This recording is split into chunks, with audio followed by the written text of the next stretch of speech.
And we welcome you back to the CSI Baseball Complex. Marker Day, Jimmy Mardikos. It is the deciding game of the 2017 CUNYAC Baseball Tournament Championship as the CSI Dolphins host the Baruch Bearcats. And Jimmy, your alma mater, the Dolphins, able to survive a wild Game 1 here today, winning 6-3. And they've now won 3 in a row in do-or-die mode. It's always a very interesting game when CSI and Baruch meet up in the CUNY Championships, and the first game was no different. We had a very interesting back-and-forth roller coaster type of affair between the Bearcats and the Dolphins, and now we got us here, winner take all, anybody's game. Let's get through the lineups before we have the first pitch here for Baruch. Not much in the way of changes. There are a couple of tweaks, though. D'Onofrio, the center fielder, leads off, followed by McGroarty, the second baseman. Butar at third. Now St. Hilaire goes from the 5-hole to the cleanup spot. Gilberto Mendoza, the shortstop, will bat fifth. Dan Daly goes from fourth to sixth. He'll play left field. Donovan Hunt behind the plate. Angel Acevedo, the DH for this one. Ray Maurer, the first baseman, bats ninth. And on the mound for Baruch will be right-hander Ryan Warner. We'll get you his statistics for the season in just a moment. Staten Island goes 1 through 9, exactly the same as Game 1. Why not? It worked for him. Sconzo, DeMarco, and Miola, followed by Muzio, Glennerster, Mercado, then Drake, Wilson, and Nuverne, with Chris Carnback on the mound. The Dolphins have taken the field. The lineups have been exchanged, and Matthew D'Onofrio, the center fielder, steps in for Baruch as the deciding game is about to get underway in the 2017 CUNYAC Baseball Tournament Championship. D'Onofrio in game number 1 was 1 for 4. Game the Dolphins won by a final of 6-3. D'Onofrio walked and singled among his 5 turns at bat. Get the defense set for you as time allows. First pitch from Carnback is in for a called strike. And Chris Carnback, a big right-hander here for the Dolphins. It's going to be his 3rd start of the year. He works mostly out of relief. Drops a slider in on the outside corner there. And he goes 0-2.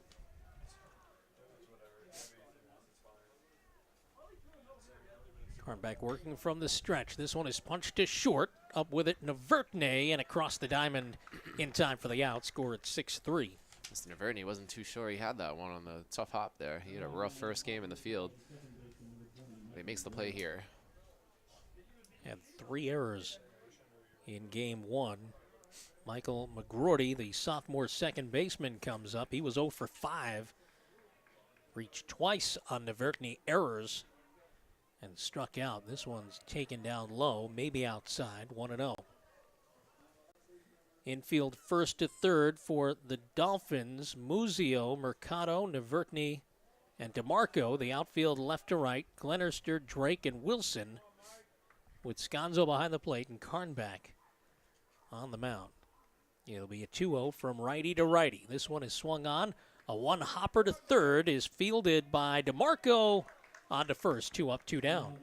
It also seems like it's gotten a little chillier here. The wind's blowing a little more. You see the American flag in left field out, blowing a little more authority than it was in the first game. A little breezier, but the temperature, at least on my weather app on the phone, same 53 we had for first pitch about 3 hours ago. This one's low and in, taken by Butar.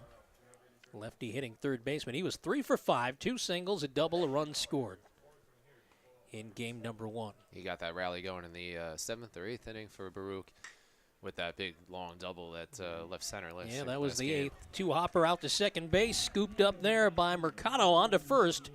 And it's 3 up, 3 down here in the first inning for the Baruch Bearcats. So we got them. We go, that is, to the bottom of the first. The Dolphins, the number 1 seeds, coming to bat when we return. You're watching the CUNYAC Baseball Championship on CUNYathletics.com, provided and powered, that is, by Backpack Broadcasting.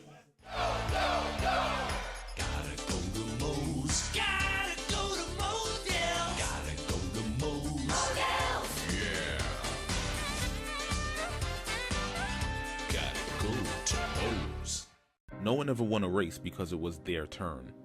And guzzling the right sports drink never won all 3 sets. You can't talk your way through a tournament. And luck doesn't last. Real champions know that it takes more to do more, because wanting it just isn't good enough. You've got to be smarter, faster, tougher. After all, if championships were easy, everybody would have one. City University of New York Athletic Conference. Learn, play, succeed.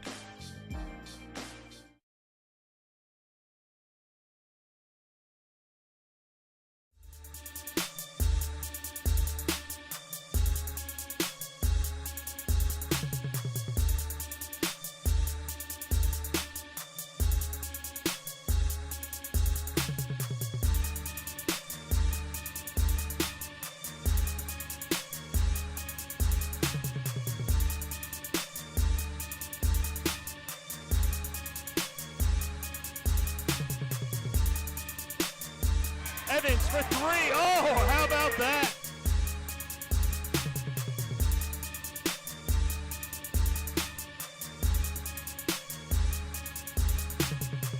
Now the Dolphins break in as it's Wizakowski who drills it in. Trip, nice move, and finished.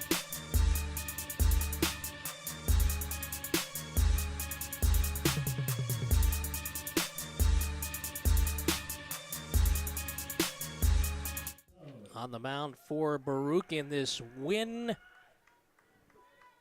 it all. Game 2 in today's doubleheader. Right-hander Ryan Warner, record of 3-0, an ERA of 3.00. It's his 9th appearance, 5th start. He's had a complete game, 42 innings pitched, allowed 37 hits, 18 runs, 14 of them earned, with 20 strikeouts, 10 walks, and opponents batting .239 against him. CSI's catcher Frank Scanzo leading off. And he got hit with the first pitch. Got him on the left elbow, and a hit batter starts off the bottom of the first here in the winner-take-all deciding game. Warner, a 5'10 sophomore from Massapequa Park on Long Island. Scanzo in game 1 was 1 for 3 with a run scored. Anthony DeMarco, the third baseman, comes up. DeMarco was 0 for 3 with a walk. Actually 0 for 2 with a walk and a sacrifice bunt. Takes a strike.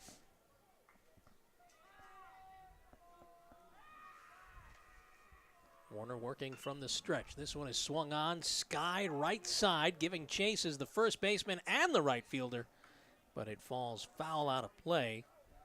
Long run for Raymond Maurer, the Bearcats' first baseman, and the right fielder Edwin St. Hilaire, neither of whom could even come close. The second baseman, Michael McGroarty, was giving chase as well. The infield for Baruch from first to third is Maurer, McGroarty, Mendoza, and Butar. Outfield left to right, Dan Daly, Matthew D'Onofrio, and Edwin St. Hilaire, with Donovan Hunt again behind the plate. The only change as far as position-wise goes, the DH, Angel Acevedo, serving in that capacity for this final game of the Tournament Championship Series. This one's grounded to second, an easy one, 4-6, and the turn in the dirt, dug out by Maurer, 4-6-3, double play. Not a great throw by Mendoza, but a nice play, Jimmy, by Raymond Maurer first. 4-6-3, but yeah, made it a little harder than it could have been. Brings up Nick Miola, the Dolphins DH. He was 1 for 4 with a big 2-run single in that decisive 4-run bottom of the 8th inning. I believe it was the go-ahead 2-run single by Miola in the first game that put Baruch away officially.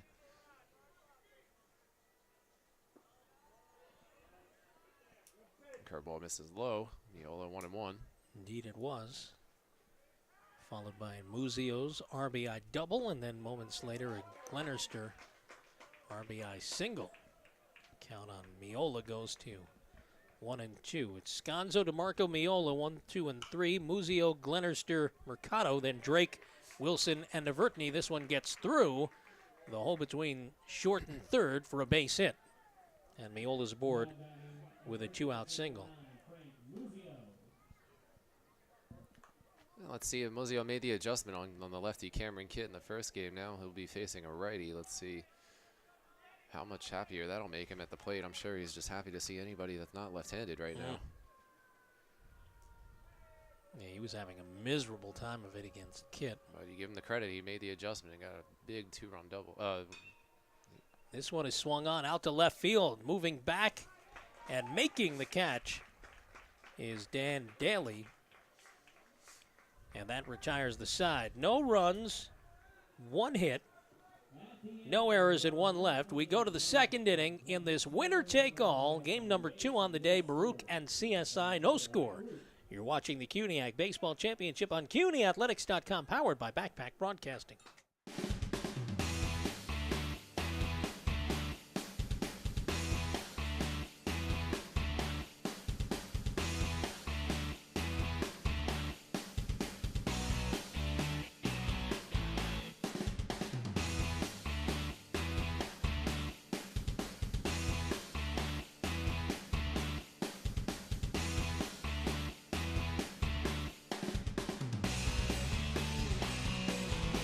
Hi, I'm John Starks. What's going on? I'm Victor Cruz. My name is David Diamante. Hi, this is Larry Fitzgerald. Hello, this is Spike Lee, and you're watching Backpack Broadcasting.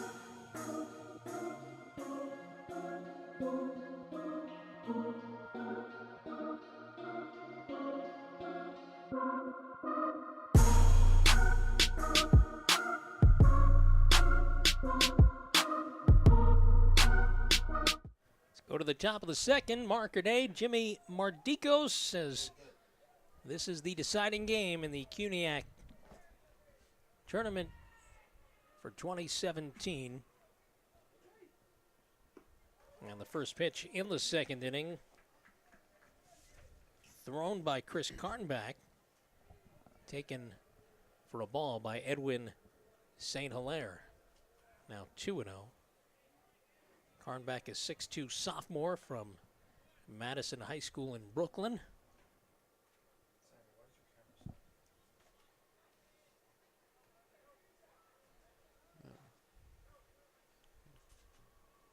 Making his 3rd start of the year and 6th appearance, a record of 3-0, ERA of 4.58.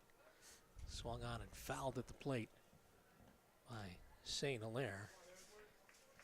Count is 1-2. St. Hilaire 2 for 4 with a run and an RBI in game 1.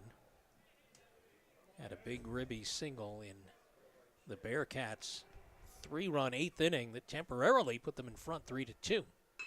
This one is chopped out towards 2nd. Big hop, fielded nicely, and the throw just in time. They get him by half a step on a nice play by Mercado, the 2nd baseman. Tough hops on the infield all day. We've seen it. Mercado, it almost went over his head. There wasn't much he could have done, but just enough. 4 consecutive ground ball outs recorded by the Dolphins defense. As Carnback works from the stretch, that one's high and tight. To Gilberto Mendoza Jr. He was 0 for 4. Reached in on an error in the 8th and scored.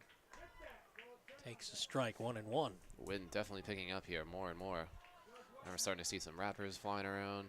Starting to swirl, Winds, too. yes. Here's the 1-1. This one is swung on gonna get through through. the hole between short and 3rd into left field, and Mendoza's aboard with a 1-out single. Found the hole between short and 3rd. And Baruch is in business. Brings up Dan Daly, who was 0 for 4 in game 1 here today. Looks like we got a little rain coming again. It's getting darker again. Getting darker again, more rain. Windier. It's been the story all day. Really the story of the tournament.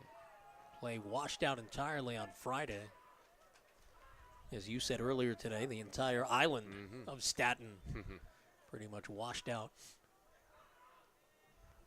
Carnback checks the runner. Here's the 1-0. It's off the end of the bat, out to second base. Mercado up with it, only one play, and that's to first for a 4-3. But on the play, Mendoza moves up to second.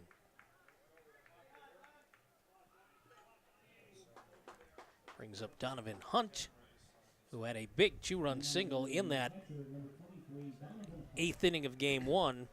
That had put Baruch in front 3-2. CSI answered with a 4 spot in the bottom half, and they went on to a 6-3 win, which is why we are playing this one for all the marbles. Curveball just missed inside to Hunt. He was 1 for 3 with that 2-run single, also reached on a walk. Here's the 1-0 from Carnback. It swung on and popped up on the infield. Mercado's got a beat on it. Right in his tracks at second base. He makes the catch for the out. No runs, 1 hit, no errors, and 1 man left. We're through an inning and a half. Baruch and CSI scoreless. It's winner take all as you watch the CUNYAC Baseball Championship on CUNYathletics.com, powered by Backpack Broadcasting.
In the field of media, broadcast journalism, television, film, diversity is very important. And being able to have more people have a seat at the table to tell their stories is always important. That's something I'm very passionate about. I'm passionate about telling stories. To the bottom of the second we go here at the CSI Baseball Complex. Marker name Jimmy Martikos. Baruch and CSI scoreless. Dolphins send up batters 5, 6, and 7 here against Ryan Warner. Glenn Glenister takes a strike that squeaked away from the catcher Hunt. Are you sure that was a strike? Was it? Bobby Drake coming up next. That's inside. Keep an eye on the home plate ump. But scoreboard says 1-1.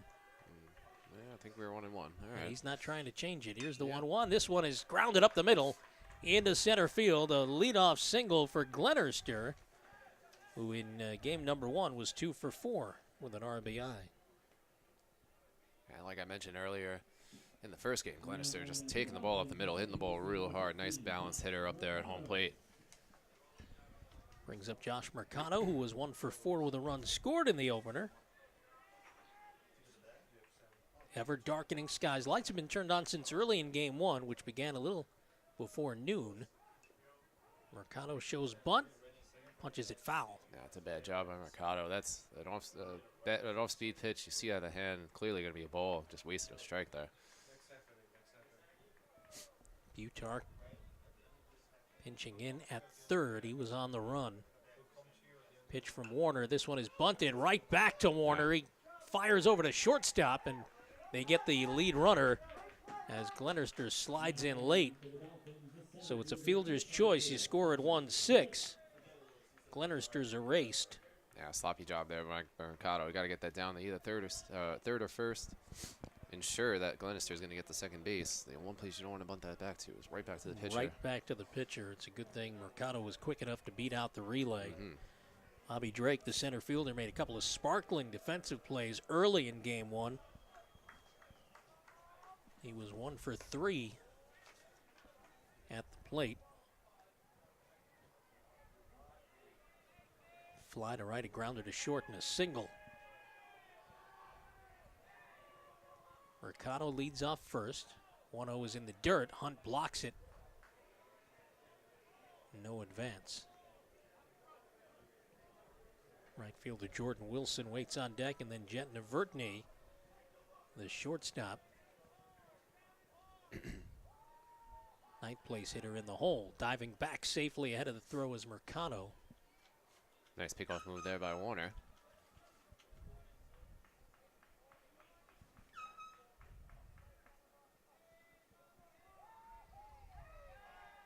Another pickoff to first. Mercado back a little earlier.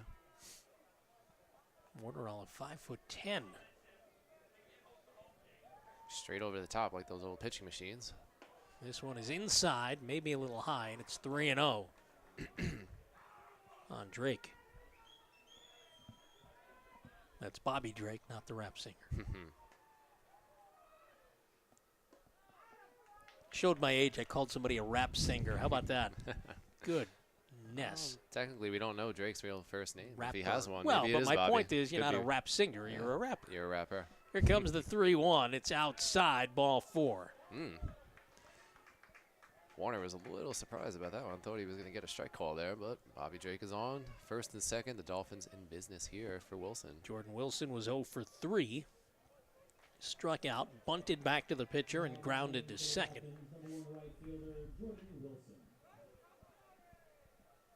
Seven of the 9 hitters in the CSI lineup had at least one hit apiece in the opening game.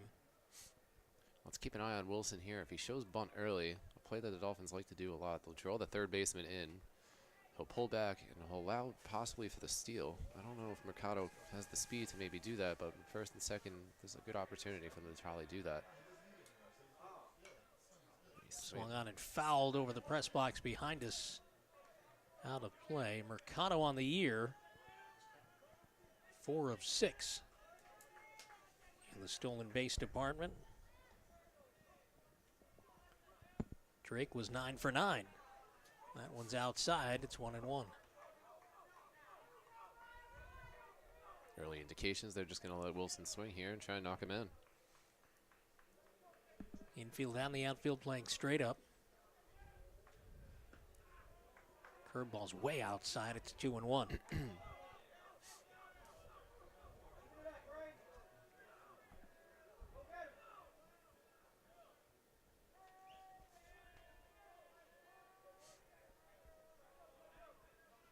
Opposing hitters batting .239 against Warner coming in, but CSI already with 2 hits. Doesn't seem too overpowering. Like I said, straight over the top, little curveball. His numbers are pretty good. 3 RA, 3-0 on the year. Up high, it's 3-1. Warner laboring a little bit, kind of much like CSI starter Ryan Kennedy did in the first game. Let's see if he can make that pitch though and escape the jam like Kennedy did for most of the afternoon. If you're Mike Morrow, do you force the issue, maybe send the runners? He didn't. This one is skied to center field. Backing up is D'Onofrio. Settles under it. Runner tags at second. Mercado, he'll head to third. No throw from the relay man. That's the shortstop Mendoza. So runners at first and third as Wilson skies to center. It brings up Jet Navertny. You can bet with the 9th-place hitter up here now, you were mentioning before, Bobby Drake 9 for 9 with stolen bases. He'll probably be on the move here one of these first couple pitches. So see, like force a throw into center field, get caught in a rundown, possibly get that guy in third in, steal a run here. Navertny 1 for 2 in the opener at a single, walked, scored twice. Punches the curveball into the hole between first and second. Nice stop by the second baseman McGroarty, and he gets him by a step. What a play by McGroarty to retire the side. No runs, 1 hit, no errors, and 2 men left. We are through 2 innings in the title game between Baruch and CSI. No score, and you're watching the CUNYAC Baseball Championship on CUNYathletics.com, powered by Backpack Broadcasting.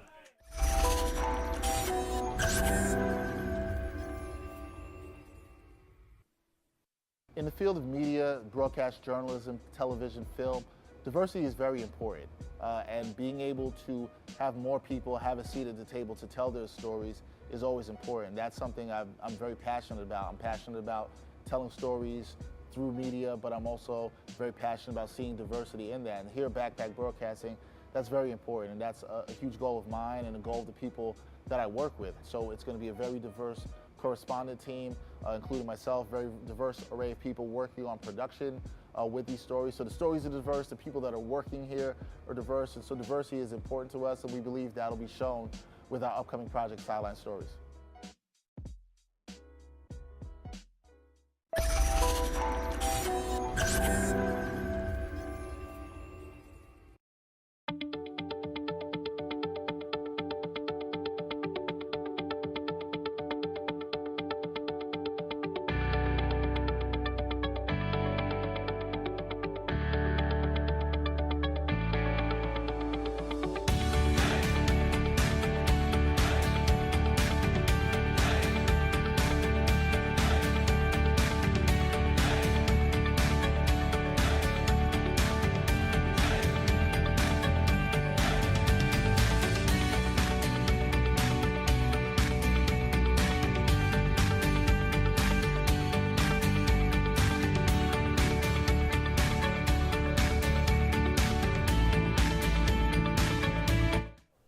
Start the top of the third with a designated hitter for Baruch, Angel Acevedo leading off. It's 8-9-1, no score as we decide the title.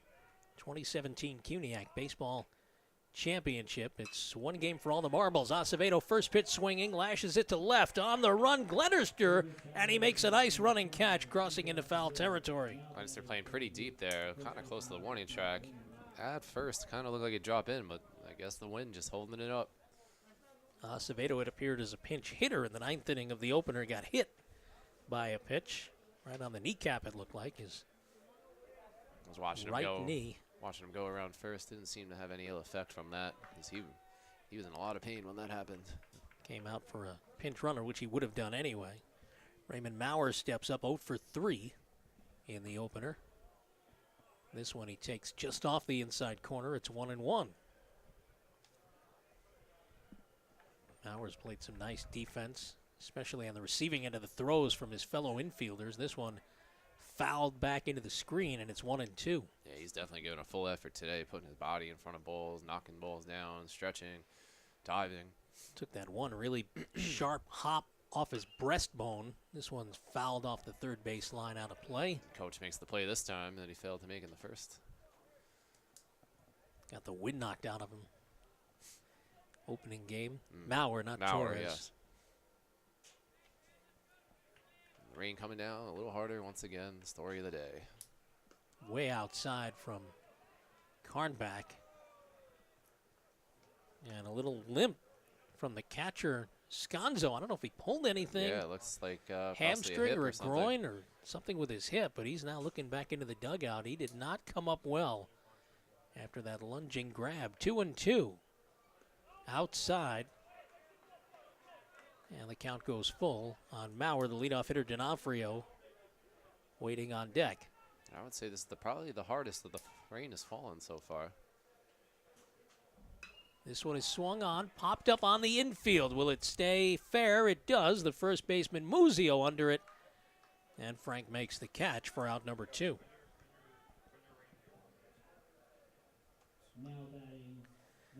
Matthew D'Onofrio grounded to short his first time up. First 5 outs recorded by Carnback were on the ground. The last 3 have been in the air. D'Onofrio shows bunt, pulls it back, and takes a strike. We're seeing kind of a mirror image with the pitchers. We saw Cameron Kitt flying through, Kennedy laboring in the first game, and the roles have been reversed here. Swung on, past the shortstop into left field. It's a 2-out single for D'Onofrio, his second hit of the afternoon.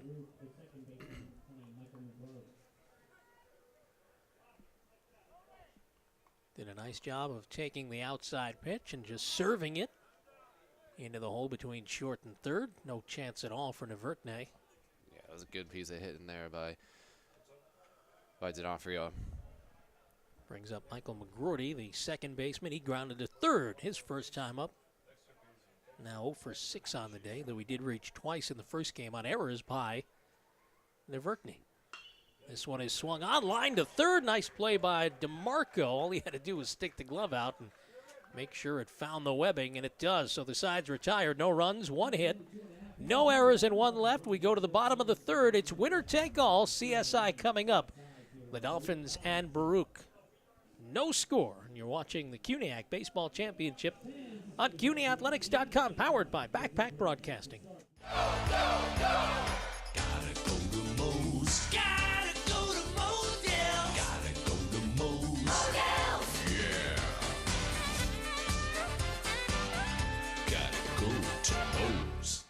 No one ever won a race because it was their turn.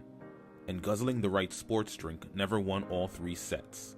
You can't talk your way through a tournament, and luck doesn't last. Real champions know that it takes more to do more, because wanting it just isn't good enough. You've got to be smarter, faster, tougher. After all, if championships were easy, everybody would have one. City University of New York Athletic Conference. Learn, play, succeed.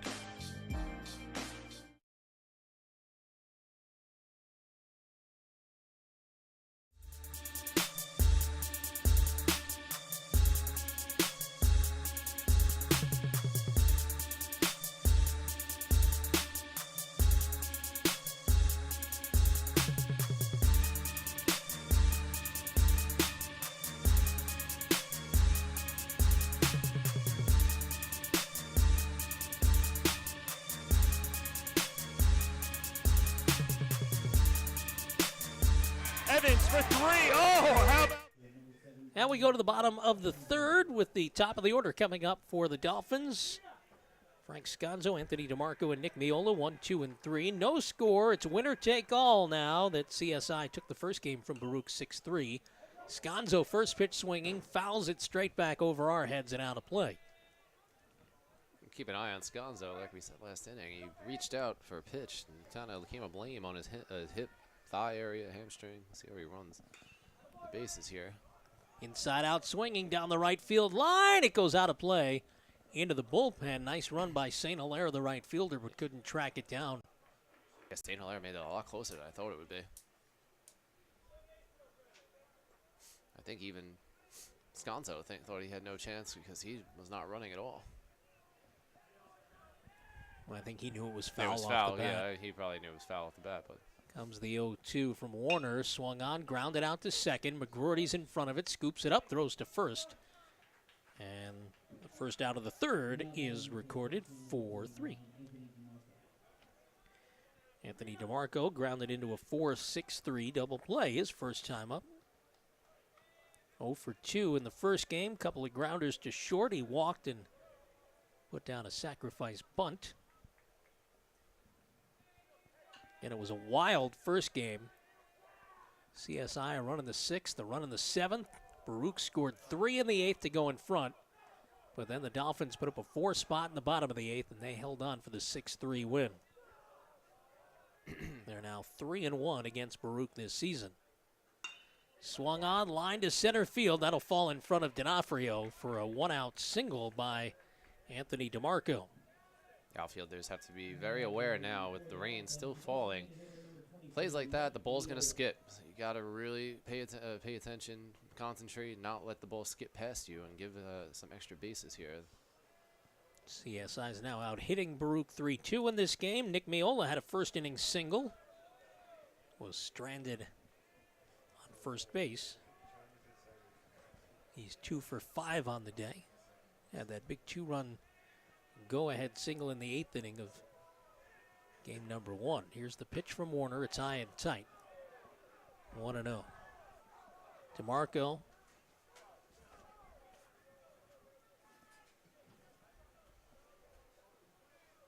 Five of 7 in steal opportunities or stealing attempts this season.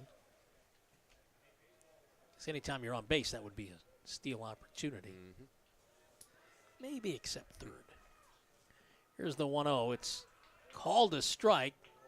Looked high and away, but a wide strike zone. Tends to get like that in the rain. Yeah. I call that a Central Park strike. Central Park strike. Okay. 1-1. That's way high, as Warner had some trouble maybe with a grip. Probably. Yeah. Again, this is probably the longest the rain, while not probably the heaviest the rain's fallen today, definitely the longest. Lights were turned on early in game number 1. Here's the 2-1. That's high. Delayed steal on the move is DeMarco, and he's gunned down. Score at 2-6. Nice play by Hunt. Throwing out the runner trying to steal. I was blocked by our monitor in front of us. There was, I didn't see if it was the delayed steal. Either that or he's very He was slow very getting slow, into the either that. picture. But fastball right down the middle. Good quick release by the catcher Hunt, and he didn't have a chance.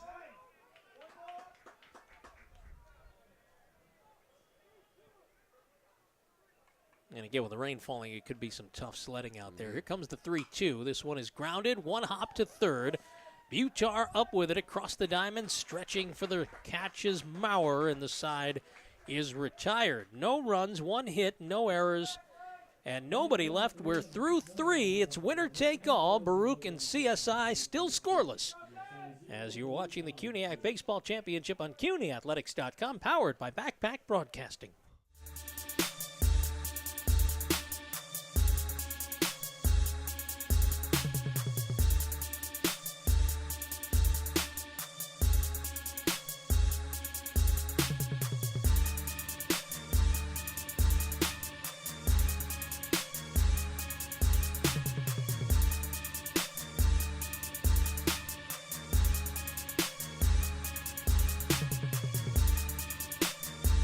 Evans for 3.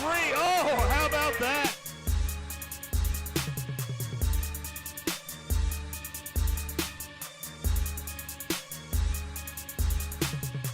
And now the Dolphins break in as it's Wizakowski who drills it in.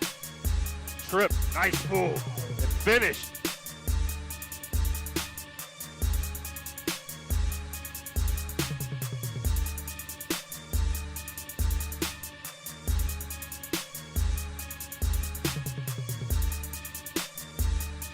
Nice pass, Moore with the jam. Yeah.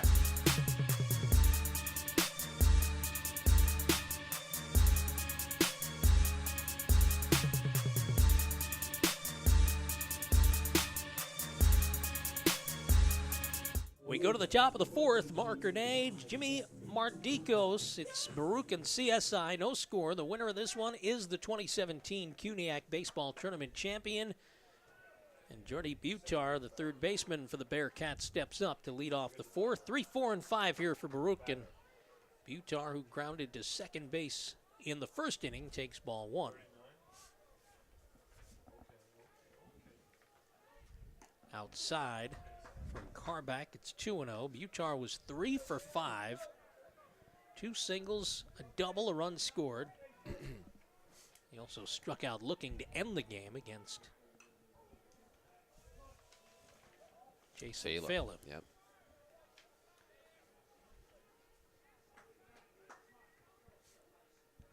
Outfield shaded a little to the right off Butar. Right where he went over Bobby Drake's head. Here's a for his 2-1 double. line drive to short. Navertny had him played perfectly, and that's the first out here in the 4th. Edwin St. Hilaire grounded to second, leading off the second. He was 2 for 4, a couple of singles, RBI, and a run scored in game number 1 today. Mentioned Baruch now 1-3 this season against CSI. They won the first game back on April 22nd. This one skied in the infield, converging Navertny and Mercado, the shortstop. Navertny with the catch. 2 up, 2 down. Christian Carnback, very impressive so far. Pouring in some strikes, getting some quick outs. And, he's setting himself up pretty well. 35 pitches through 3 2/3. That is efficient.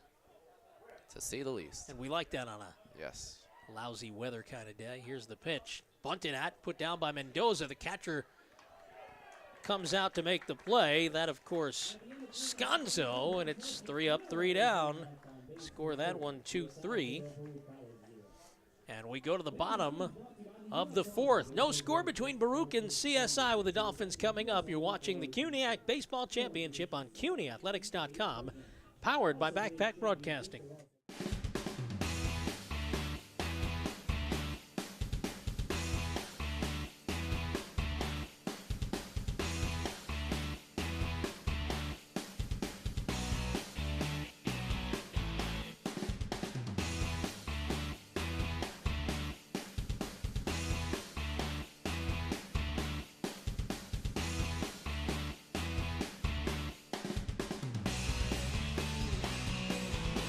Hi, I'm John Starks. What's going on? I'm Victor Cruz. My name is David Diamante. Hi, this is Larry Fitzgerald. Hello, this is Spike Lee, and you're watching Backpack Broadcasting.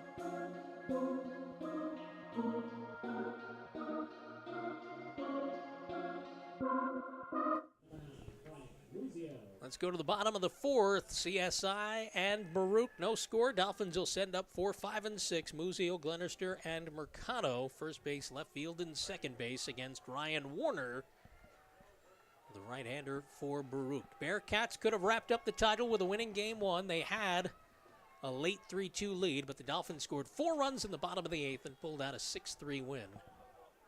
And they have been playing Jimmy Mardikos for their proverbial lives since dropping the tournament opener to John Jay back on Thursday.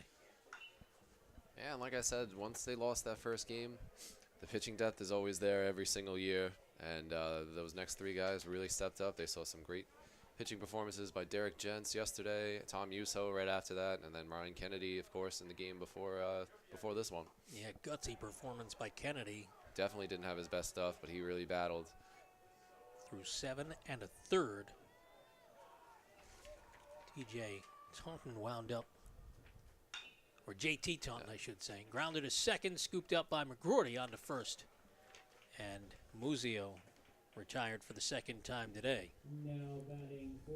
Glenn Glenister, the left fielder, 1 for 1. Singled. Glenister, the reigning CUNY tournament MVP. And he's getting hot at the right time once again. Went 2 for 4 with a couple of singles in game one, so he's 3 for 5 on the day. Pitch from Warner's down low. Game was scoreless, the first one today, till the bottom of the 6th. CSI scored a run in the 6th, run in the 7th, led 2-0. Baruch with a 3-run top of the 8th, but CSI answered with 4 runs in the bottom half, and Jason Fella got the last 4 outs of the day, so he was the winning pitcher in relief of. As a hot shot to short, knocked down by Mendoza. He won't have a play. Infield single for Glenister. He's 2 for 2 now. Yeah, I was going to say that's probably going to get scored a hit. That was a rocket right at Mendoza. Again, just another tough hop right at his face. I couldn't believe he actually kept it in front of him. That first game, Ryan Kennedy went 7 1/3, gave up a run on 5 hits, 2 walks and a strikeout. JT Taunton pitched a third of an inning in relief. He was on the hook, charged with 2 runs on 1 hit. Jason Fella got the last 4 outs. He wound up the winner, thanks to the 4-run bottom of the 8th. Now Josh Mercado, who reached on a fielder's choice his first time up, bunted too hard back to the pitcher Warner and got Glenister wiped out at second base. Curveballs outside, 2-0. Line score for Baruch is 0-2-0. For CSI, 0-4-0. Here comes the 2-0. Swung on, punched out to right field, settling under it St. Hilaire. Makes the catch for out number 2. And up steps Bobby Drake, the center fielder. He walked in the second inning after going 1 for 3 with a single in game number 1. And the rain finally seems like it's stopped. Looks like it's stopped. If not, it has slowed down big time. The umbrellas are still out, but yeah, definitely slowed down. Pitch from Warner's up high to Drake.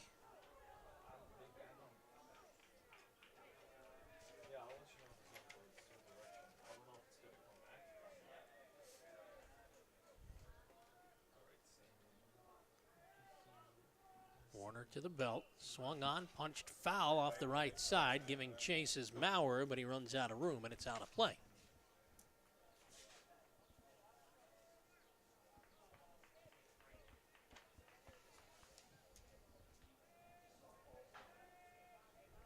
CSI trying to win the title for the third year in a row.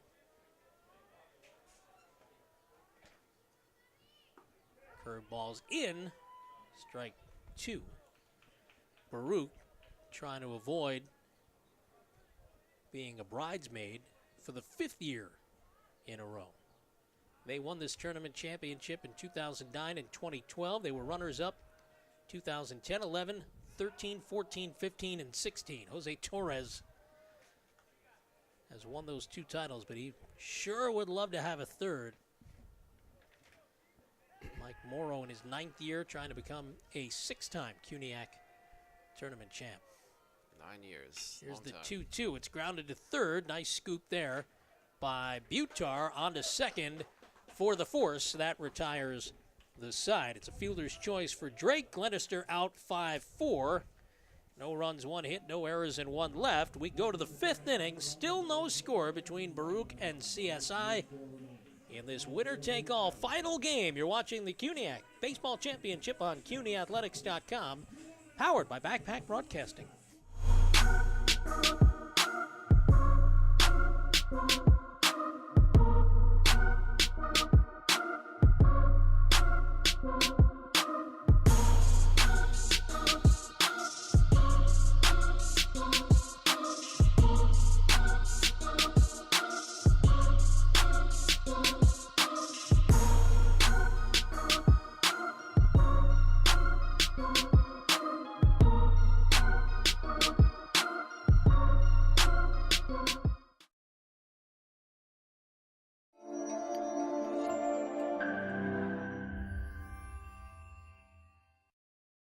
I've always loved storytelling, and I started out with short form storytelling and just doing what maybe you see in most traditional news reports, quick packages, different things of that nature. But I've always had a love for long form or news magazine storytelling or documentary style storytelling.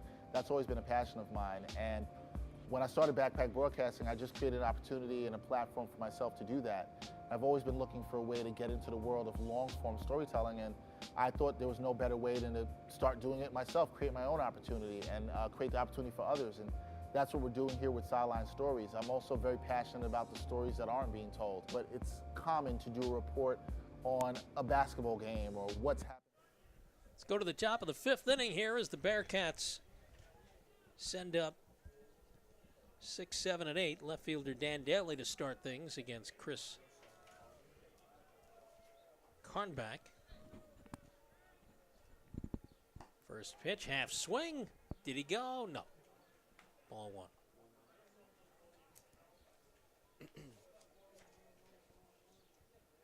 Daly grounded to second in the second. 0 for 5 on the day now. Takes a strike. Daly, the cleanup hitter in the opening game. Once again, the scoreboard wrong with the count. I believe it's 0-2 right now. This one swung on, fouled. Count holds it 0-2.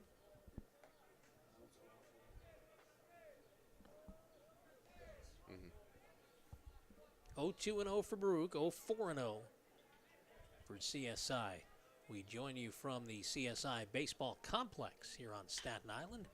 Swung on, grounded to second. Now the first baseman, Muzio, fields. Carnback, Yep. not there in time. Little indecision on the CSI right side of the infield. And as a result, it's an infield single for Daly. Yeah, slight hesitation there by Carnback, just not getting over in time. Probably thought Mozio would be able to take it himself, and it cost him. That's an infield hit for the Bearcats. Well, I think he thought, like I did, that Mercado was going to field it, and Muzio would go back and cover himself.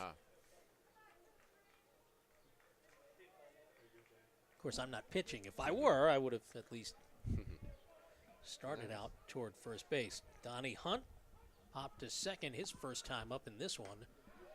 Had a big 2-run single, 8th inning of game 1. That at the time gave Baruch a 3-2 lead.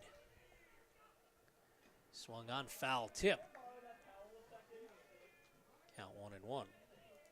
Angel Acevedo, the DH, on deck. Infield and outfield straight away. Breaking ball way outside and low. 2-1. on Hunt.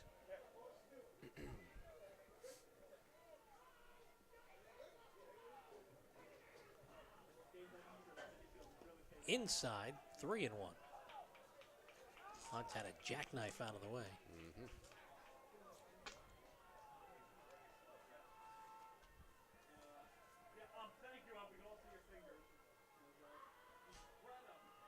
Hunt just confirming it is 3-1.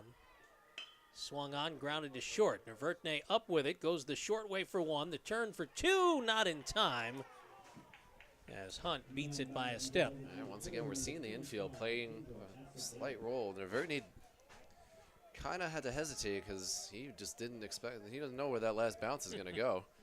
And that was the little hesitation that allowed him to be safe at first. So the put out 6-4 at second base. Hunt reaches on a fielder's choice, and it brings up Acevedo. He lined to left field. Glenister made a nice running catch toward the foul line. This one swung on, fouled over the screen. Off to our left, out of play.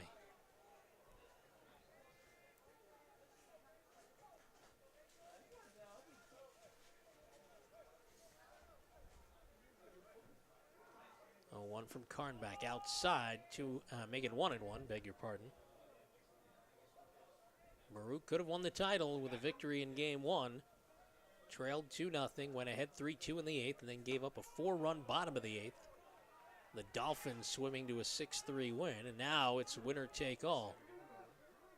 It'll be a 2-1 coming to Acevedo. Karnback checks Hunt, leading off first. Up and away, 3-1. Probably the most uncomfortable inning we've seen from Karnback so far, who was rolling along the first 4, falling behind the first couple hitters. Sconzo goes out to have a chat. He wasn't even close in that last pitch. He's got to help him do a little manicuring on the mound over there. He's telling him, take the tongue depressor, clean the mud off your cleats. Come back and see me when you're done. I guess sometimes, Jimmy, you get in such a zone, you forget to do your own little house cleaning. The most certain things, right? Sconzo had to walk out and say, look, dude, it's right there. Clean your shoe. It'll be a 3-1 to Acevedo. That's a called strike.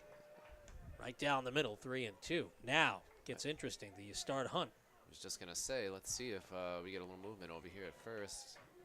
Looking for an extra step. He is a catcher, not going, fouled off over the third base dugout, well out of play. Count holds at 3-2. I don't see why not. Might as well try and get something going. We see the infield's very choppy. The ball can go Ball's anywhere. A little soggy. Put it in play. See what happens. Another payoff pitch. Runner holds, fouled straight back into the screen on a bounce. Put the pressure on the defense. Put the pressure on Karnback to throw a strike. Put the pressure on Sconzo to catch and throw. Let's Out see. beyond center field, you see the bubble. You see the dorms. Swung on. One hop by the shortstop. Novotny to second for one. On to first. Double play. Score at 6-4-3 as the Dolphins turn another twin killing. We're halfway now through 4.5. Baruch and CSI remain scoreless in this win or take all. That's winner take all. You're watching the CUNYAC Baseball Championship on CUNYAthletics.com, powered by Backpack Broadcasting.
In the field of media, broadcast journalism, television, film, diversity is very important.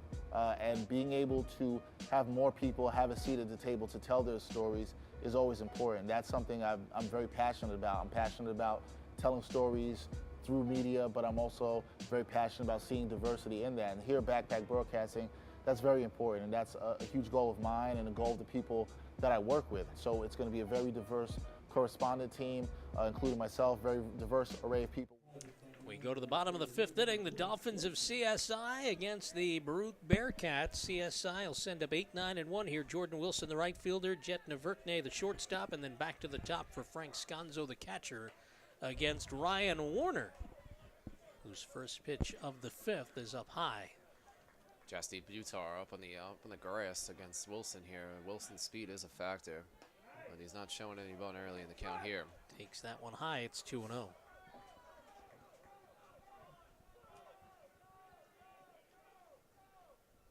Wilson 0 for 1 today. Flew out to center field. Should say 0 for 1 in this game. He was 0 for 3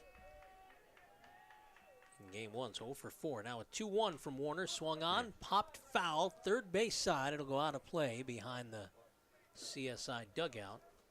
Count 2-2. If Wilson can somehow get his way on, be a very good leadoff hitter for the Dolphins to get on here. He can really utilize his speed, try and get something going. Sky to left field, moving over Daly. Under it, makes a one-handed catch for the first out of the inning. So now, Jimmy Mordicos, we are getting into crunch time. No score, bottom of the fifth. It's winner take all. I mean, I think we're just going according to script. As we're going to go off the first game. We didn't see a run until the 7th. One hop, scooped up by Mendoza. Fires across, just got him. Very close play. By half a step, a bang-bang play at first. Naverkne was flying down the line. Now batting the pitcher, number 17, Frank Sconzo. Good job by Mendoza staying on the lane. Like I said, the infield's a little tough, very choppy. Stayed with that, fired one the first, got Naverkne by a hair. Sconzo comes up, 0 for 1, hit by a pitch to start the bottom of the first. Grounded to second in the third. He was 1 for 3 with a walk and a run scored in game 1 today. And he takes a ball. Bullpens are quiet, umbrellas still up. Grounded wide of third, out of play, 1-1. 0-3-0 for Baruch, 0-4-0 for CSI, the line scores. Here's the 1-1. Swung on, grounded. Third base side is short. Mendoza's throw too high, and it goes out of play. It'll be an E6 all the way as Sconzo moves into scoring position with 2 outs. Yeah, let's see if that error comes back to bite him, because now we got the 2-3-4 coming up for CSI. Can DeMarco come up clutch and get them on the board?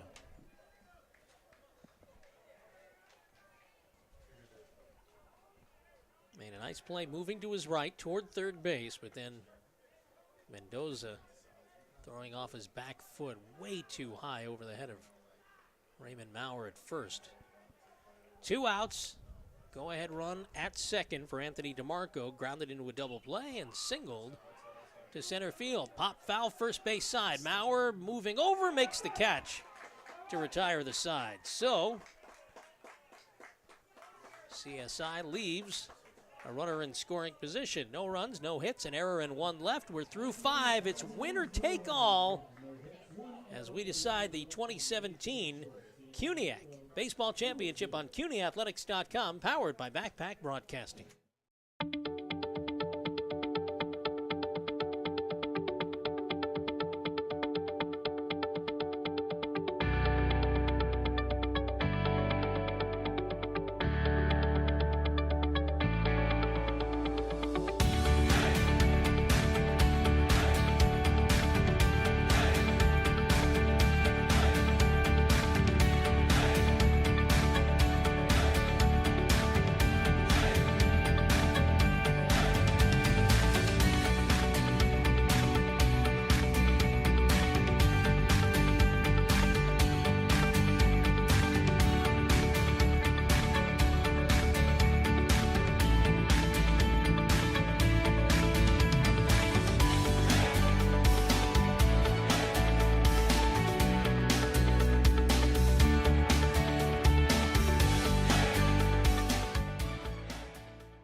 No one ever won a race because it was their turn. And guzzling the right sports drink never won all 3 sets. You can't talk your way through a tournament, and luck doesn't last. Real champions know that it takes more to do more, because wanting it just isn't good enough. You've got to be smarter, faster, tougher. After all, if championships were easy, everybody would have one. City University of New York Athletic Conference. Learn, play, succeed.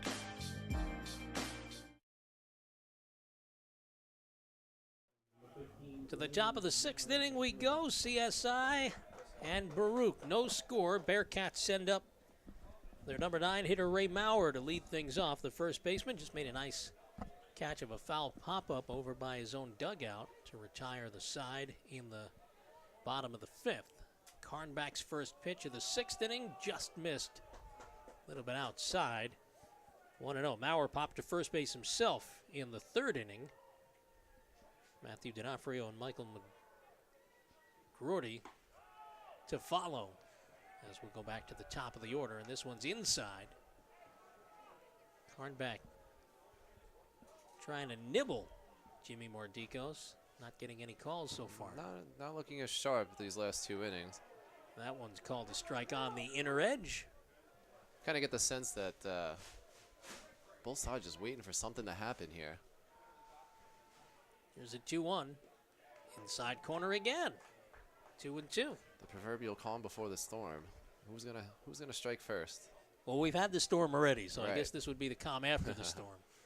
2-2 was swung on. He jammed him out to short. Navertne takes the second hop, throws to first, and they get him by a step and a half. Score at 6-3. Now batting for Baruch, the center fielder. Top of the order, Matthew D'Onofrio, the center fielder, steps in. 1 for 2 in this game. Grounded to short, single to left. He was 1 for 3. Beg your pardon, 1 for 4 with a walk and a single in today's first game. Swung on, line to short. Navertne right there for the grab, and out number 2. Now batting the second baseman. 2 up, 2 down real quick after Carnback fell behind 2-0. He's rebounded very nicely. Say one thing, we haven't had a lot of deep counts. No. Ryan Kennedy had a few early on first game, but Once he settled in, we definitely have not been a had a very few. efficient game. McGroarty comes up. First pitch swinging. This one looped into left for a base hit. One bounce in front of Glennerster. And that is the 4th hit Now batting for Baruch here in game number 2. Hits are 4 apiece. And that's going to bring up Butar for Baruch. Once again, one of the more dangerous hitters in this Baruch lineup. McGroarty now 1 for 8 on the day. Snaps an 0 for 7. Butar 0 for 2 in this one. 3 for 5 in the opener. And that big double that started the 3-run Bearcats 8th inning in game 1. First pitch swinging again. Hot shot to first, just foul. Muzia made a nice play. But it was just foul. Interestingly, though, it looked like it was in front of the bag, and the first base up made the call. I was looking down here trying to That's check. a home plate ump's call. I was looking down here to check some of McGarty's stolen base stats. I missed that play. The 0-1 swung on, popped into center. That's a good pitch by Drake Carnback. took a step in, now 3 back. Settles under it, and as he falls to the ground, does a backward somersault. He hangs on to make the catch and retire the side. Made that one a lot tougher than it needed to be. But the Bearcats are out here in the top of the 6th. No runs, 1 hit, no errors, 1 man left. We go bottom 6. Baruch and CSI still scoreless. The winner of this one is your tournament champion. You're watching the CUNYAC Baseball Championship on CUNYathletics.com, powered by Backpack Broadcasting.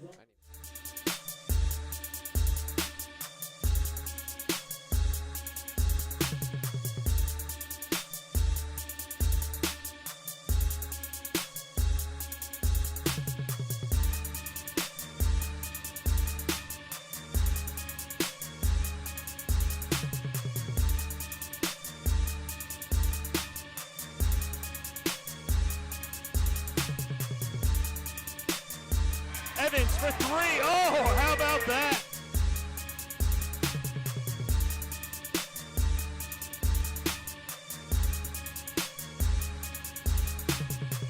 Now the Dolphins break in as it's Wizakowski who drills it in. Trip, nice pull, and finished.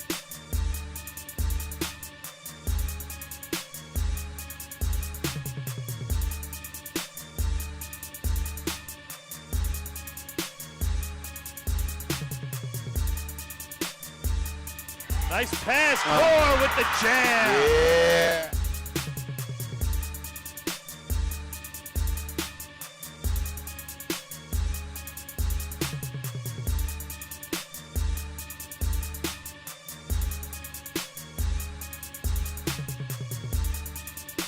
Guides the ball up to the near post, and there to hit the ball into the goal is Mustafa Harani. And a slam by Sidney Wilson. We go to the bottom of the 6th inning. The Dolphins send up the heart of the order, 3, 4, and 5, and a scoreless winner-take-all final game of the CUNYAC tournament final round. It's Nick Miola, the DH, to be followed by first baseman Frank Muzio and the left fielder Glenn Glenister. Miola 1 for 2, singled to left in the first, grounded to third in the third, and he takes high from Ryan Warner for ball 1. Yeah, like I said, we're just waiting for somebody to strike first here, and then waiting for the cause and effect back and forth battle like we had in the first game. Ground ball through the hole between short and third. Leadoff single Miola. He's 2 for 3. And here we go. Let's see if CSI can finally break through here.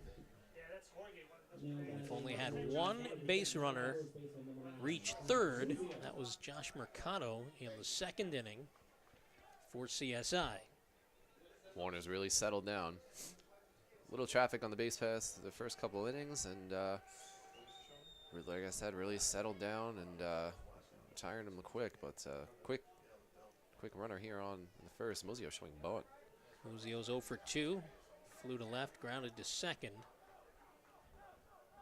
After he was 1 for 4 with a double and an RBI in our first game today. Bunts, or bunts at, and misses for a strike. It's the classic case of somebody who hasn't bunted a lot. Probably has to sacrifice bunts, trying to bunt for a hit. Gotta just get it out there, show it now. Miola 3 for 5 on the season in stolen base attempts. And this one bunted foul, and not a very good-looking bunt by Muzio. He showed it early, but looked like a curveball that was coming in. Should have pulled back. Count now 1 and 2, and presumably the bunt will be taken off by Mike Morrow.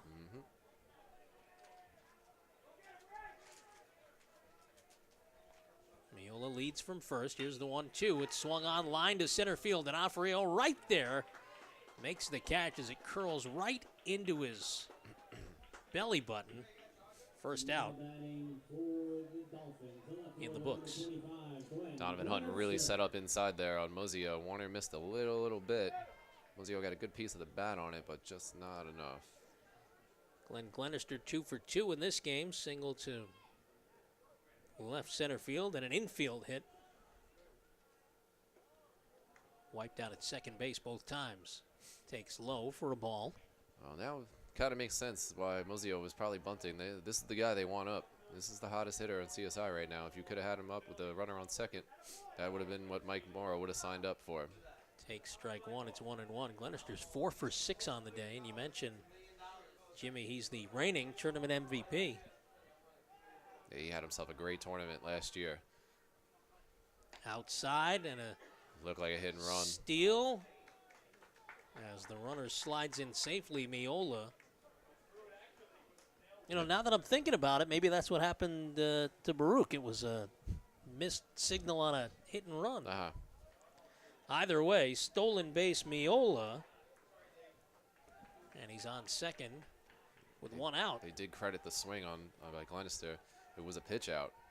So it's 1 and 2 now on Glenister. He tried to protect his runner, swung at it anyway. Well, that's what a good teammate does. That's a good teammate. 2 and 2. Josh Mercado waits on deck. Swung on, fouled off the third baseline, out of play. Count holds 2 and 2. That was in Glenister's kitchen. Yeah, it doesn't look like he's fooled.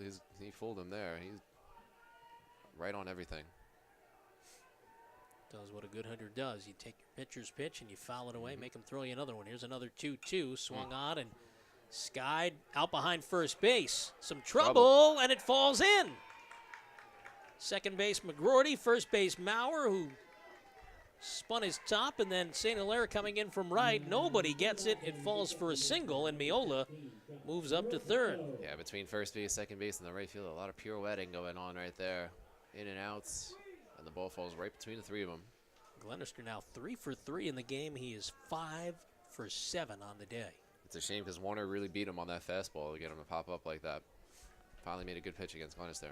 Josh Mercado reached on a fielder's choice in the second, made it all the way to third, but was stranded there when Navertny grounded to second. Josh also flew out to right.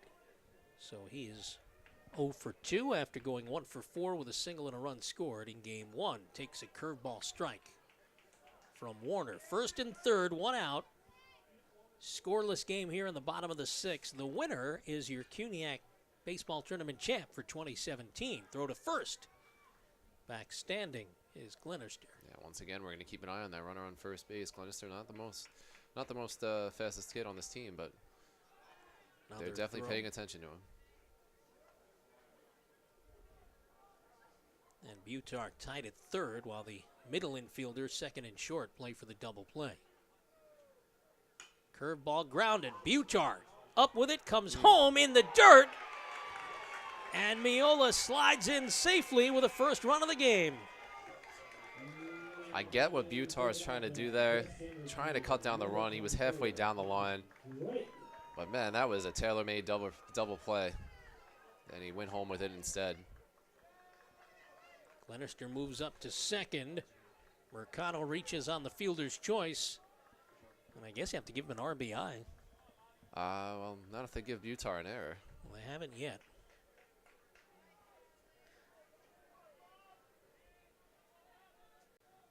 I think a good throw would have had him, but Absolutely. it bounced in the grass, which is wet. Presumably some trouble gripping. This one's lined in the left. Coming in Daly, he'll make the catch as the runners go back to first and second after out number 2. Yeah, you can tell by the sound of the bat that Bobby probably got that a little at the end.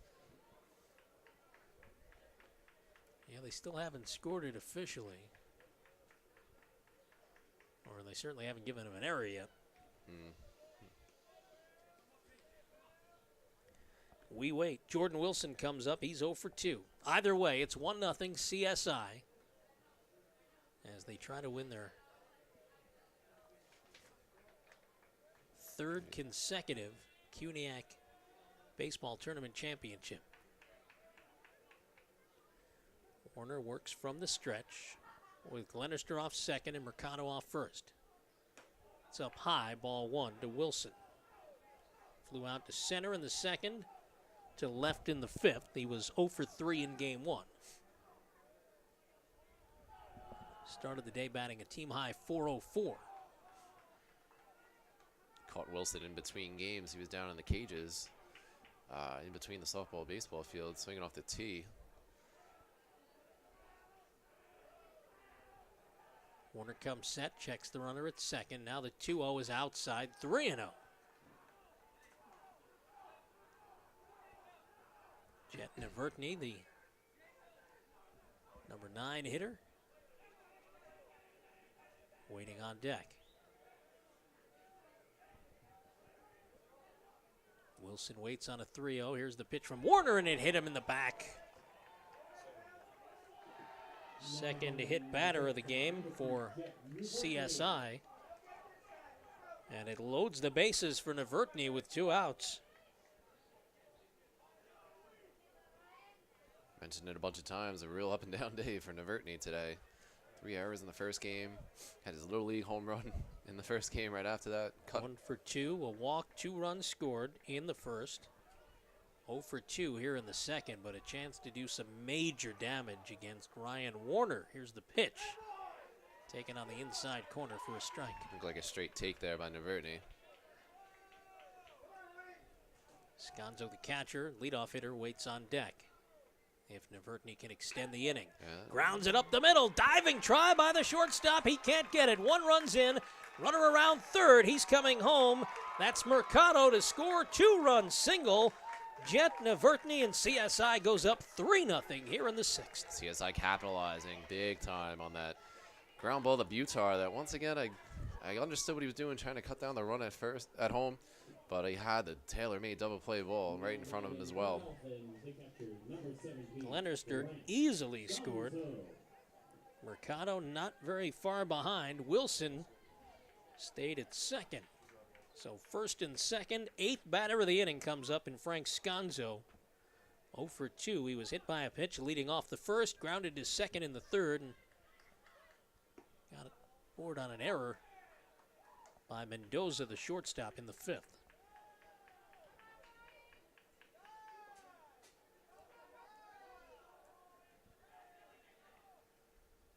There's the 1-0. Swung on, out to right field. That's it gonna be goes. trouble. On his Look at horse, his St. head. Hilaire. He reaches it. up and he makes the catch as he falls to his knees near the warning track. Another acrobatic catch by St. Hilaire. This one retires the side, but not before CSI puts up 3 runs on 3 hits. There were no errors and 2 men left. We go to the 7th inning. The Dolphins lead the Bearcats 3-0. It's winner take all as you watch the CUNYAC Baseball Championship on CUNYathletics.com, powered by Backpack Broadcasting.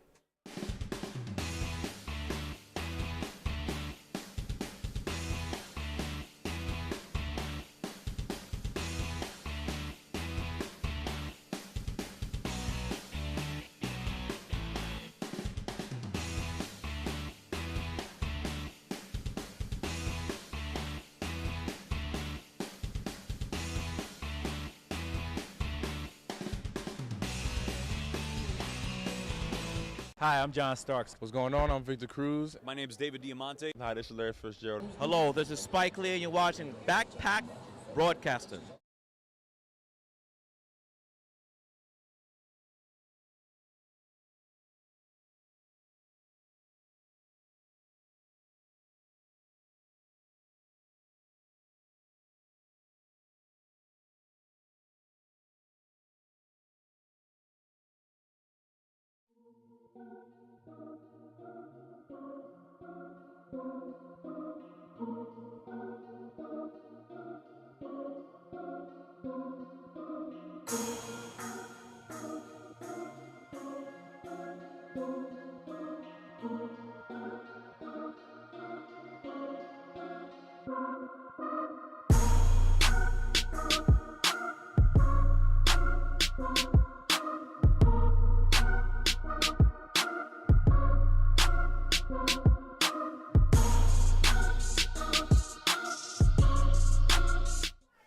We go to the top of the 7th. Marker name, Jimmy Mardikos from the CSI Baseball Complex. The Dolphins lead the Baruch Bearcats 3-0 in the deciding game of the 2017 CUNYAC Baseball Tournament. And leading off for the Bearcats is their cleanup hitter, Edwin St. Hilaire. Just made a nice lunging catch to end the bottom of the 6th. Squibbed foul off first base. Count 1-1. Jimmy, you said it back in the first game. Always seems the spotlight finds you. You make a nice defensive play to end an inning, and you wind up leading off the next half. And let me tell you, that gets over his head. Both of those runners are scoring, and Sconzo's probably getting to third base. This game would probably be over. That did not hit him somehow. Somehow, yeah. St. Hilaire got out of the way. Count 2-1. Way inside from Carnback, who through the first 6 innings had thrown but 60 pitches. Amazing. Couldn't have signed up for anything better if you're Mike Morrow. Probably on your 4th or 5th starter at this point, especially since you lost the first game. And to get this great of a performance from that guy, you got to be happy. Line drive center coming in is Drake, and he makes the catch for out number 1. Now batting the shortstop, number 38, Gilberto Mendoza Jr. Gilberto Mendoza Jr., the shortstop, 1 for 2, single. And squib in front of the plate. He was thrown out by the catcher, Sconzo.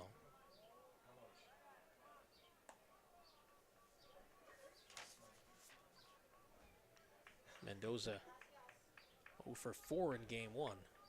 Here's the 1-0 from Carnback. Swung on another line drive. This one goes over second base and rolls to the center fielder Drake. So a 1-out single for Mendoza. The Bearcats' 5th hit here in game 2. And it brings up Dan Daly. An infield single his last time up. He's 1 for 2 this game after going 0 for 4 in today's opener. Mentioned the Bearcats had a chance to wrap this thing up. They were 2-0 in the tournament. Double elimination, lost 6-3. First overcoming a 2-0 deficit with a 3-run top of the 8th before the Dolphins put up 4 in the bottom half earlier today. Curious to see if Mendoza goes here. Even though they're down 3, you want to chip away. Up and in 2-0 from Carnback to Daly. Donovan Hunt, who had a big 2-run single in the first game, waits on deck.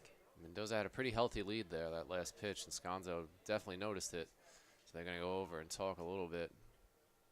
Now pitching coach Pat Daddio comes out for CSI. And a little stirring going on in the Dolphin bullpen now.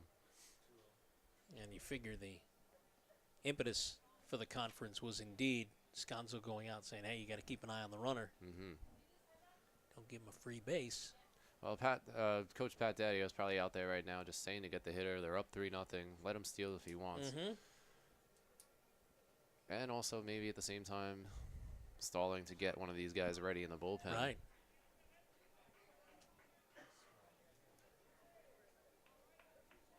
All 3 runs scored in the bottom of the 6th inning.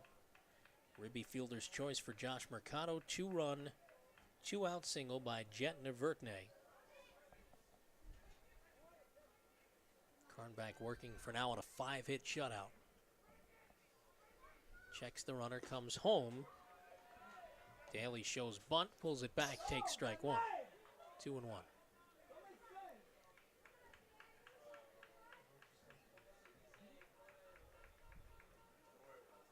Swung on, past the shortstop and into left field. Back-to-back singles for the Bearcats. Brings the tying run up, and the catcher Donovan Hunt. The first real bit of traffic that the Bearcats have gotten against Carnback here today. And even though Carnback's around 70 pitches, only here in the 6th, I believe he's really mostly been a reliever, especially later in the year for the Dolphins. So he could be nearing the end. Gave up a 1-out single in the 2nd, a 2-out single in the 3rd, leadoff single in the 5th, 2-out single in the 6th, and now back-to-back knocks with 1 out here in the 7th. Hunt 0 for 2, popped to second, hit into a fielder's choice. He was 1 for 3 with that 2-run knock in the 8th inning of game 1. Carnback comes home with the 0-1. Curveball bends in for a strike. Hunt sort of shakes his head and says, wow, that was pretty good. I'd like to get that one back, please. I was going to say, it looked like a good take by Tate. It looked like he tracked it pretty well. Let's see if it comes back 0-2 with the same thing. Outside corner, strike 3 call. Wow, gets him on delayed. 3 pitches. That is the first strikeout of the game for Carnback. And a big second out as Angel Acevedo comes up. Again, representing the tying run. I thought that last pitch was going to be a little out, and even the ump took a second to think about it before he rung up Hunt. Acevedo batting .344 on the year coming in. No home runs, 9 RBIs.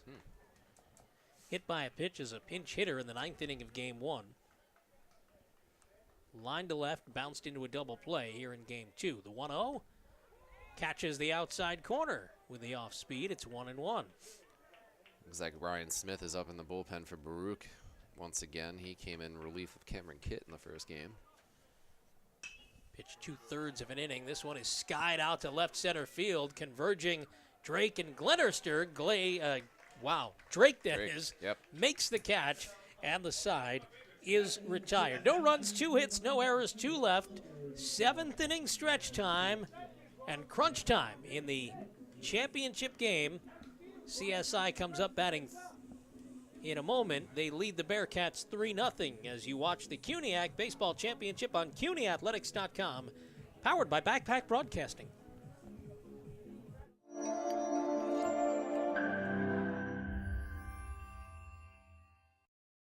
I've always loved storytelling, and I started out with short form storytelling and just doing what maybe you see in most traditional news reports, quick packages, different things of that nature. But I've always had a love for long form or news magazine storytelling or documentary style storytelling. That's always been a passion of mine. And when I started Backpack Broadcasting, I just created an opportunity and a platform for myself to do that. I've always been looking for a way to get into the world of long form storytelling, and I thought there was no better way than to start doing it myself, create my own opportunity and create the opportunity for others. And that's what we're doing here with Sideline Stories. I'm also very passionate about the stories that aren't being told, but it's common to do a report on a basketball game or what's happened on the court, but maybe looking deeper into what goes on into a sport or how a sport works or the people that are affecting the sport. I like digging a little bit deeper, and that's what we're trying to do here at with Sideline Stories, is dig a little bit deeper, show people the effects within a sport, the social effects, the political effects, how it affects a community, how it might affect a race, a gender, a class. And we go to the bottom of the 7th inning. It's winner take all. CSI leads 3-0. Line score for Baruch, you can see it there. 0-6-1 for the Bearcats, 3-7-0. Ryan Warner working to the number 2 hitter, third baseman Anthony DeMarco. The DH, Nick Miola on deck. First baseman Frank Muzio is in the hole as DeMarco takes a ball, 1-1. Grounded into a double play in the first. He singled and was caught stealing in the third. Popped foul to first base in the 5th. So 1 for 3 is DeMarco after he was 0 for 2 with a walk and a sacrifice bunt in game 1. It'll be a 1-2 from Warner. It was just over the 80 pitch mark. Low and away, 2-2. Marker name, Jimmy Mardikos, the former CSI pitcher. 2-2 coming, swung on, popped up, right side. Under it is Maurer, calling it, backing up, and he has to reach behind him. Almost collided with McGroarty, the second baseman, coming over to back up, but the out recorded. That little area has been in no man's land all day, but Maurer was able to get to that one finally. So just to give you an indication of the last time I was on this campus, there was no CSI TV show. Nah. So I have to wonder if you guys who are all going here now to the College of Staten Island, you have to take a lot of stuff about being the only CSI that's not on broadcast television. I remember we used to take a trip to, we used to start our season over in Maryland, Salisbury, Maryland. We walk in with our CSI gear, literally saying CSI, and they would, Who they'd did ask what? the same thing, CSI baseball. What is that? What TV show is that? That's funny. CSI baseball, that would be like Right. the next in the franchise. Yeah. I think Jerry Bruckheimer has enough money. 2-1 now as Miola takes a strike. He's 2 for 3, couple of singles, scored the first run. That was an inning ago. He takes high. It's 3-1. Nick was 1 for 4 with a 2-run single. The go-ahead knock in the 8th inning of the first game, and he takes strike 2. It's 3-2.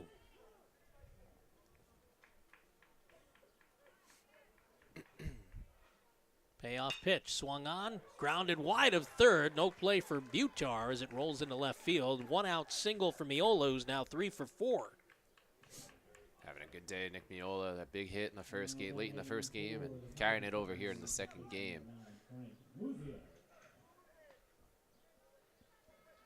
You're CSI. You wanna step on the throat right now, if possible. End this game. Add some insurance, put it away, and finish up the day. Muzio's 0 for 3. Flew to left, grounded to second, line to center. After going 1 for 4 with an RBI double in game 1. Called strike as he takes it on the outside edge. Glenn Glenister, who's 3 for 3, waiting on deck. It's a big at-bat. If Muzio can keep it going, keep the line moving, get Miola into scoring position or himself as well, set up for Glenister, could possibly put this one away. Bullpen getting busy on both sides of the field as Muzio takes low. Dolphins have their bullpen down the left field line. Bearcats down the right side, diving back Miola.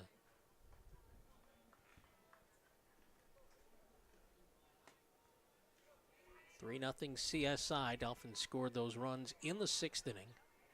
They bat here in the 7th. Swing and a miss. Another hit and run. Diving into second base is Miola with his second stolen base in as many innings. Good change up there by Warner, though, to get him out in front. Because I believe that probably was another hit and run. Muzio goes to the left side very naturally. And a hit and run there would have been a good call. So another insurance run into scoring position for CSI.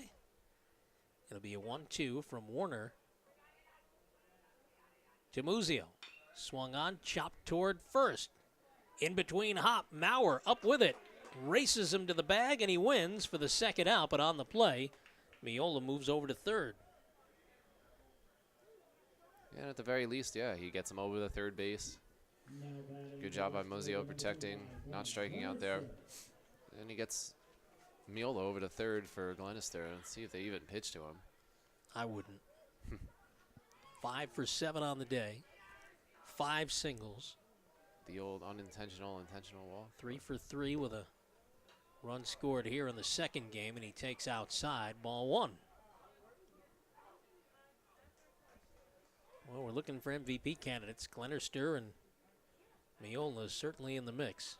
If CSI can finish this off. They lost their first game of the tournament to John Jay on Thursday. Led 4-1, lost 6-4, and haven't lost since. 21-3 against CCNY.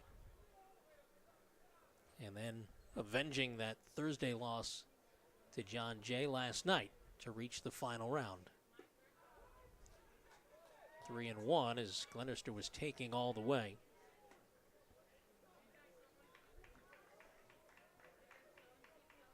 Glenister's geared up, just looking one spot here. Down low, ball 4, and there you have it, the unintentional, intentional walk. It looks like Ryan Smith is coming in from the bullpen. And yeah, here comes Coach Torres, and we're going to have the move. Smith pitched to one batter in the first game, threw 2 pitches, induced an inning-ending double play after CSI had put up 3 runs in the bottom of the 8th inning. Should say 4 runs, bottom of the 8th. On their way to the 6-3 win, and now they're going to leave him in. Yeah, wow. Okay. Figure he told them, listen, just get the last out, and then you're done. So Glenister's reached base all 4 trips. That's the second walk issued by Warner, and now he faces Josh Mercado at an RBI fielder's choice last time up. Ryan Smith does the walk back to the bullpen because he thought he was coming in. It's not quite the walk of shame, but it's close. Pretty darn It's pretty close. embarrassing. Mercado's 0 for 3, couple of fielder's choices and a fly out to right. First and third with 2 outs. CSI looking to pad a 3-0 lead. And Mercado takes strike 1. Straight away on the infield and the outfield for Mercado. Warner comes home. Swung on, fouled, right field side. It'll go out of play to the parking lot. It's 0-2. Mercado taking a hell of a hack there. His bottom hand came off the barrel of the bat and the swing. I saw, was it Starlin Castro for the Yankees in that wild game last week against the Orioles? Went to his knee, hit a home run to tie the game. He's done that a lot. You see that a lot from Adrian Beltre as well. Yeah. Curveball stays up high. It's 1-2 on Mercado. Bobby Drake waiting on deck. Big spot here for the Bearcats. Can Warner wiggle off the hook? Low and away. Nice scoop by Good Hunt. by Hunt, yes. Kept it in front of him. Saved a run. And the count goes 2-2 on Mercado. Pitch from Warner. Swung on, fouled straight back over the screen and right in front of us to our right. Apparently nobody caught it. You could hear it hit the bleachers. The bleachers caught it. Yeah, we heard it. Count holds 2-2. Miola leads off third. Glenister off first. Warner comes home, swung on, grounded up the middle. Stopped on a nice dive by Mendoza, but they can't get the force at second, and another run scores for CSI. Mercado, another RBI, another fielder's choice, And it's 4-0 Dolphins. Great stop by Mendoza, but just couldn't transfer it out of the glove to get the second base, to get out of the inning. And here's Drake now, really looking to put the knockout blow on Baruch if it hasn't been applied already. Drake, the center fielder, walked, hit into a fielder's choice. Line to left. I don't know, did he give him an infield single on that? Yeah. Line drive down the left field line. It is fair. Glenister rounds third. He's heading home. Mercado pulls into third. And Drake stops at second with an RBI double. 5-0 CSI. You got to wonder if Coach Torres made the right move by keeping Warner in the game and not taking him out for Ryan Smith. I'd imagine that move is going to be made probably right now. I think he's coming up out of the steps. Yeah, here he comes. Oh, no. Yeah, there he is. So we're probably going to get the move now. Now we'll get Ryan Smith, but it might be too late. Yes.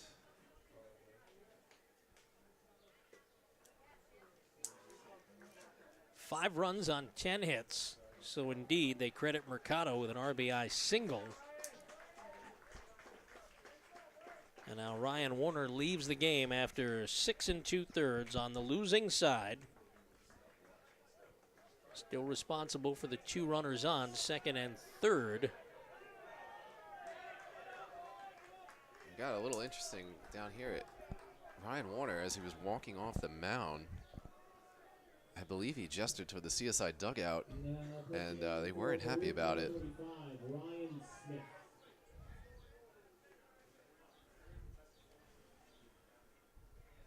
Probably I don't know if amount to not, probably won't amount to much, but I don't know if somebody in the crowd said something to him.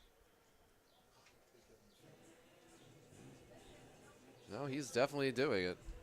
He's watching him right now.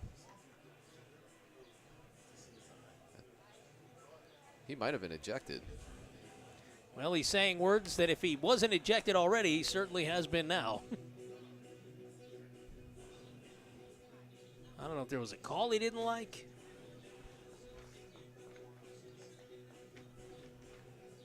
But either way, Ryan Smith comes in, and he pitched to one batter. That was Mercado in the bottom of the 8th inning of Game 1.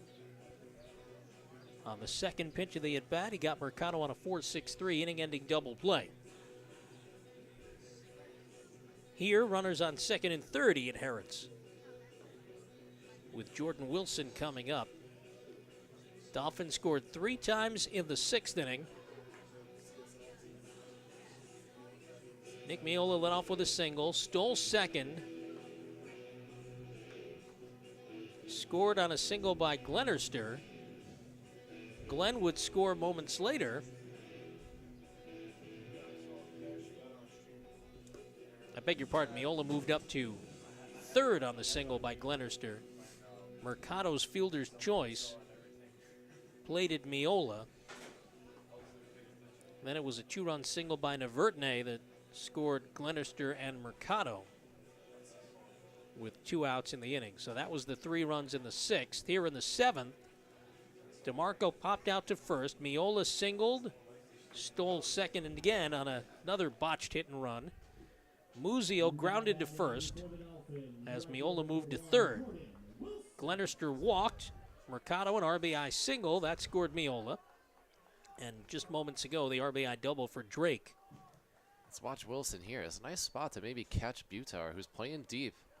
Got a pitching change here, a long layoff. Maybe catch him with a good bunt down the third base line and can beat it out. 5-0. Runners on second and third. 2 outs here in the 7th. Smith working from the stretch. The pitch is up high to Wilson, who is 0 for 2.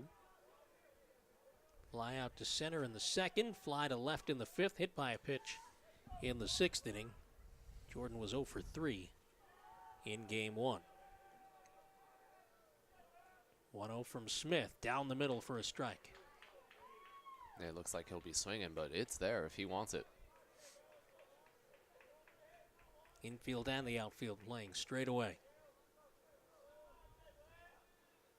Very surprised Baruch doesn't have the corners in at least.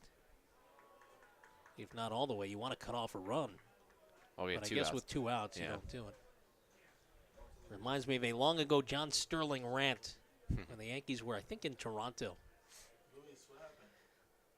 Yankees had scored a bunch of runs, and he was bemoaning that the infield was playing or wasn't playing in. Chopper to first. Maurer has it, runs to the bag to record the unassisted out, and that retires the side. But CSI adds 2 more on 3 hits, no errors, and 2 left. We go to the 8th. The Dolphins lead the Bearcats 5-0. It's win, and you're the champs as you watch the CUNYAC Baseball Championship on CUNYathletics.com, powered by Backpack Broadcasting.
We go to the top of the 8th inning, and a pinch hitter here for Baruch. It'll be Emil Joel Lopez batting for the first baseman Maurer.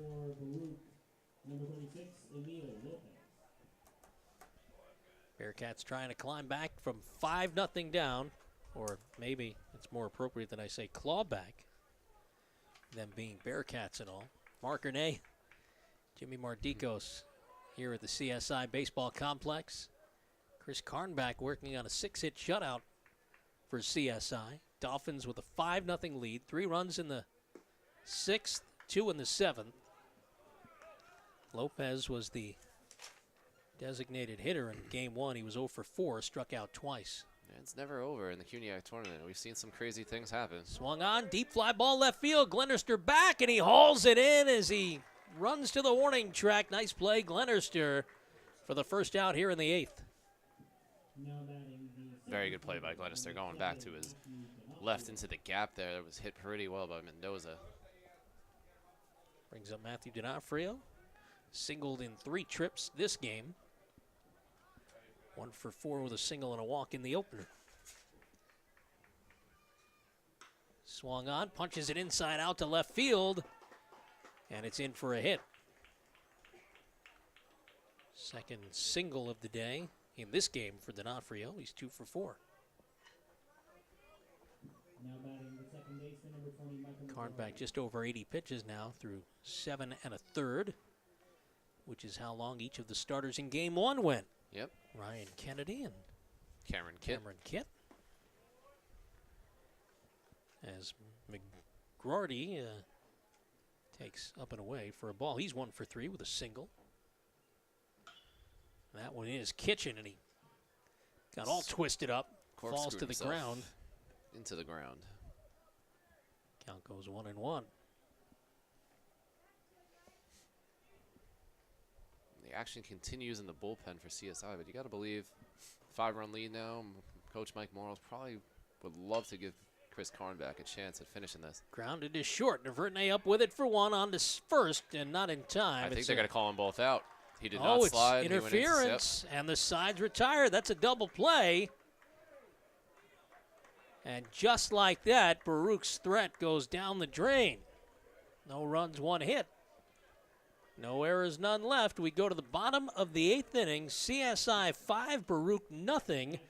You're watching the CUNYAC Baseball Championship on CUNYathletics.com, powered by Backpack Broadcasting. No one ever won a race because it was their turn. and guzzling the right sports drink never won all 3 sets. You can't talk your way through a tournament, and luck doesn't last. Real champions know that it takes more to do more, because wanting it just isn't good enough. You've got to be smarter, faster, tougher. After all, if championships were easy, everybody would have one. City University of New York Athletic Conference. Learn, play, succeed.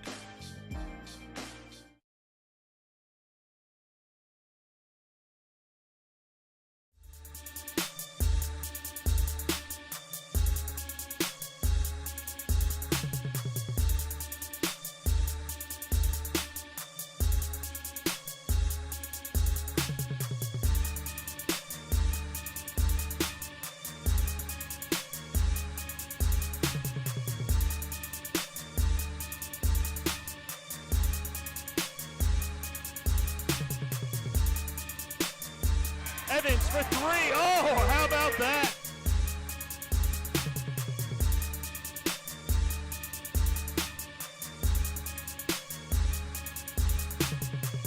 Now the Dolphins break in.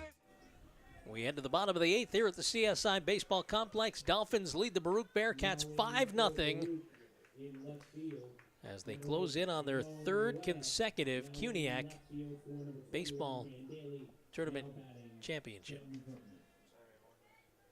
Jet Navurtne leads off for the Dolphins here in the 8th. Bunts it up in the air, fielded by the third baseman Mutar. Actually, they changed the We got a third little movement baseman. out here. Daly's in at third. Whole bunch of changes. Yeah, we also have a new left fielder. I believe it's Ramon or Moretta in left field. So Daly comes in to play third. Made a nice play on that bunt to throw out Navurtne 5-3. Get you the defensive changes. And Butar looks like he's at first now. As time allows. Sconzo comes up now. He's 0 for 3. Was hit by a pitch in the first inning. Fouls this one out of play. Ryan Smith starting his first full inning in relief for Baruch.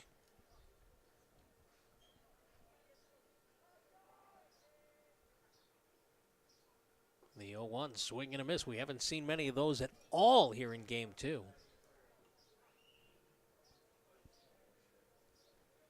Sconzo hit by a pitch in the first inning, grounded to second in the third, reached on an error by the shortstop in the 5th, and got robbed on a nice play by St. Hilaire in right field in the 6th.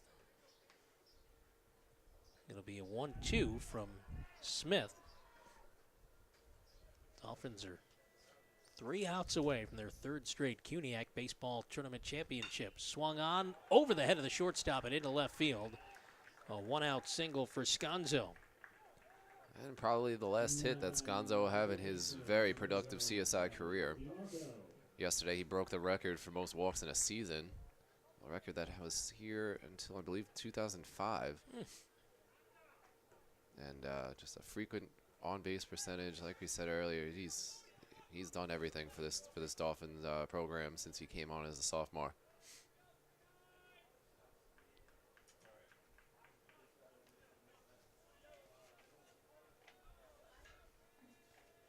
DeMarco comes up.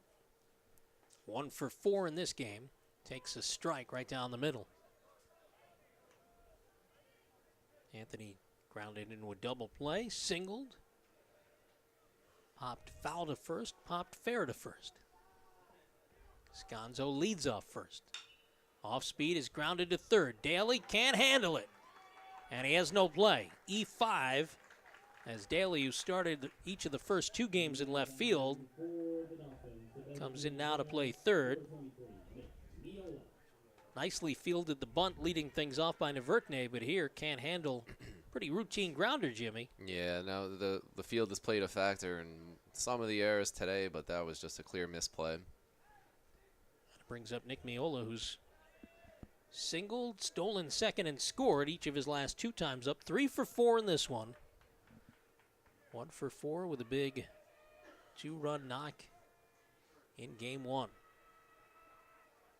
Smith comes home down low.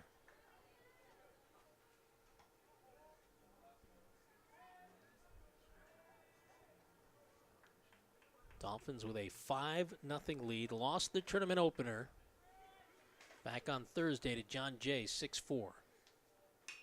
This one is swung on and skied to center. Backing up on it, D'Onofrio. Now he settles under it, makes the catch, tagging at second, Sconzo. He'll move up to third without a play.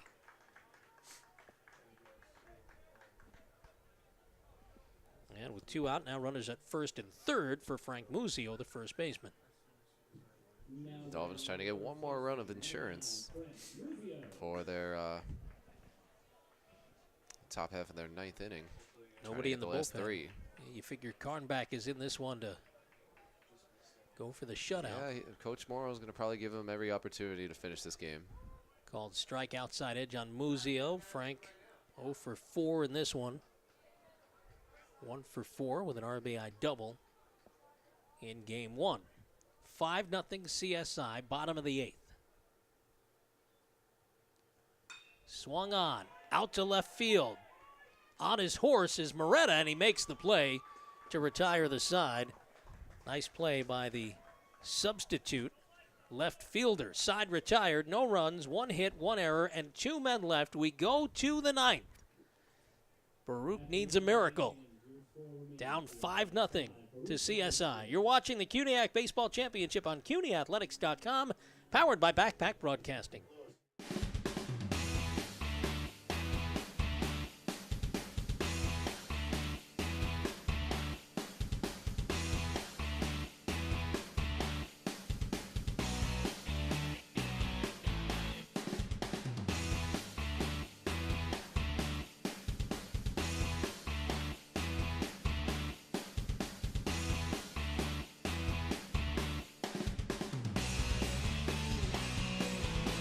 Hi, I'm John Starks. What's going on? I'm Victor Cruz. My name is David Diamante. Hi, this is Larry Fitzgerald. Hello, this is Spike Lee, and you're watching Backpack Broadcasting.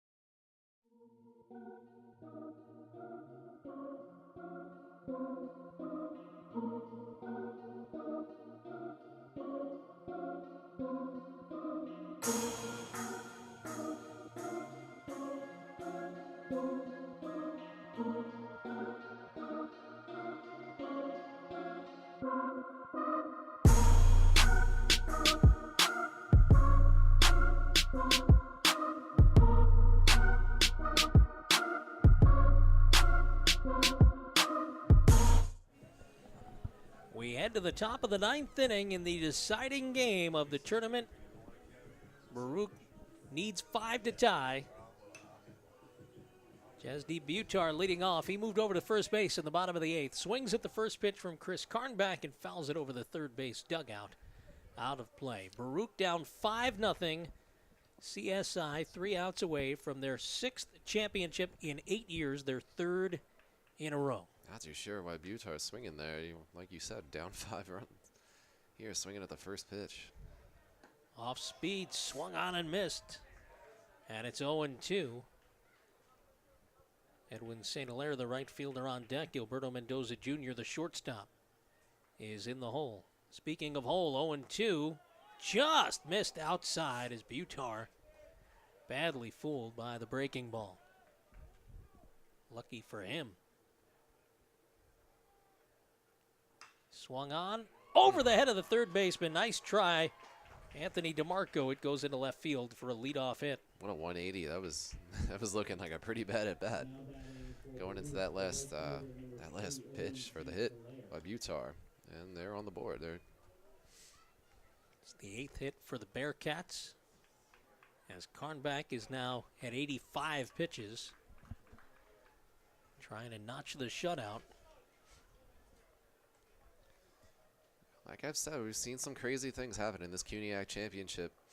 A few years ago, I can recall, I think CSI was down by 6 with, I believe, 2 outs, and they came back and tied the game, sent it to extras. Baruch had come back on us one time in a championship game. I think 4 or 5 runs. It's never over until that last out's over in this tournament. Got a pinch runner here? Yeah. Nicholas D'Angelo will pinch run over at first base for Butar.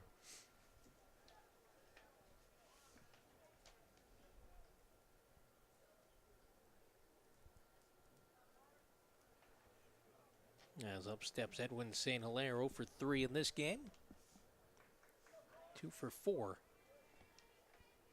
in game number 1. Carnback from the stretch, swung on, fouled straight back. See how we're right. Good thing nobody got in front of that. Could have been dangerous. Hopefully the windows were closed in the press box next to us. The 0-1 is swung on, fouled off again. Right side, this one to the parking lot. Out of play, 0-2. Line score 0-8-2 for Baruch, 5-11-0 for CSI. 3 runs in the 6th inning, 2 in the 7th. And the Bearcats need 5 to tie, down to their final 3 outs. Pitch from Carnback in the dirt, dug out nicely by Sconzo. Count 1-2 as D'Angelo, the pinch runner, holds at first. Rain has stopped, skies have brightened. It's got a little bit chillier though. Here's the 1-2, swung on and grounded foul wide of third. Count holds it 1-2. Another pitch from Carnback getting into the kitchen on the Baruch Bearcats hitters.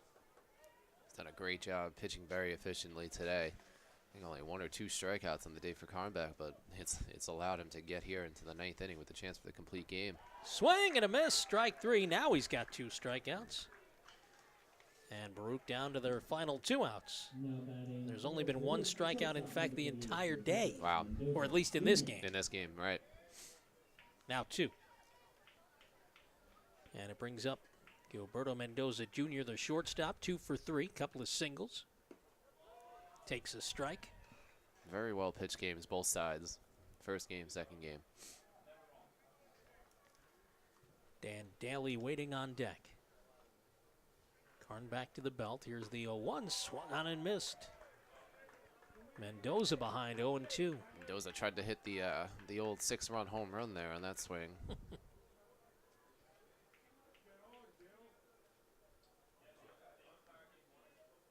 Here's the 0-2, swung on to center field. On his horse, Drake turns one way, now the other. Settles under it. And CSI is 1 out away from title number 3 in a row. And now batting for Baruch, number 21, Dan Daly. Dan Daly, 2 for 3 this game, singled each of his last 2 trips after going 0 for 4 in game 1. 5-0 CSI. Carnback 1 out away from his second complete game. This one lashed way foul, left field side. Daly way out in front. Count 0-1. Up and away, 1-1. First baseman Muzio playing behind the runner D'Angelo. 1 on, 2 outs, a 1-1 pitch, inside corner, strike 2. And Al Baruch's down to its final strike. CSI 1 pitch away from its 3rd straight CUNYAC Tournament Championship. The pitch, inside, just missed, 2-2.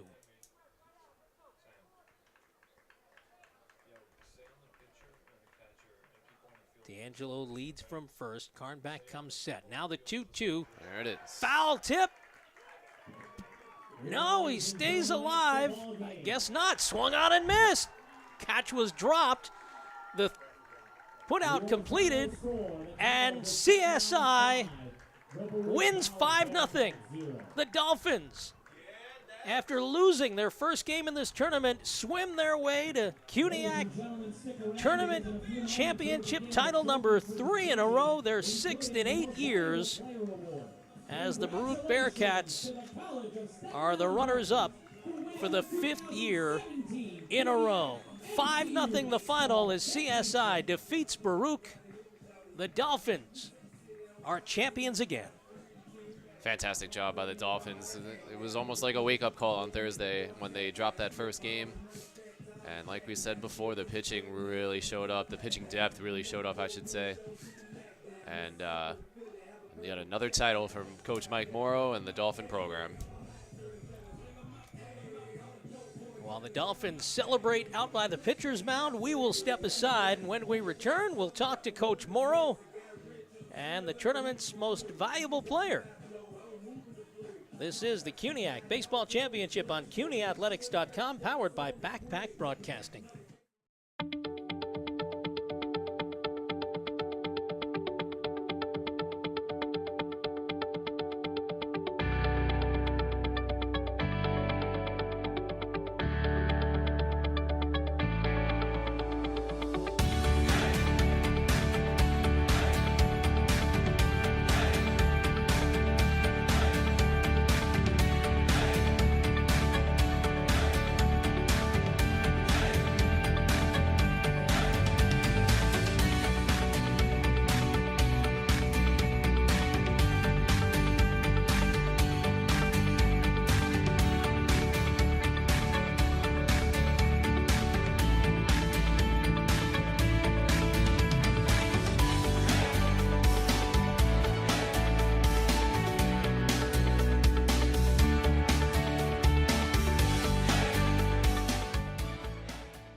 No one ever won a race because it was their turn.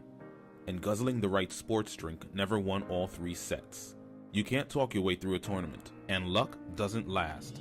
Real champions know that it takes more to do more, because wanting it just isn't good enough. You've got to be smarter, faster, tougher. After all, if championships were easy, everybody would have one. City University of New York Athletic Conference. Learn, play, succeed.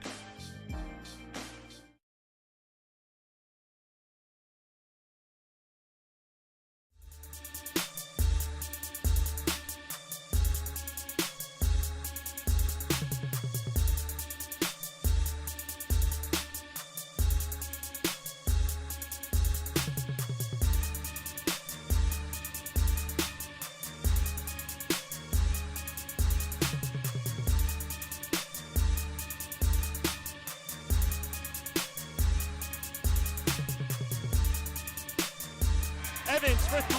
Oh, how about that?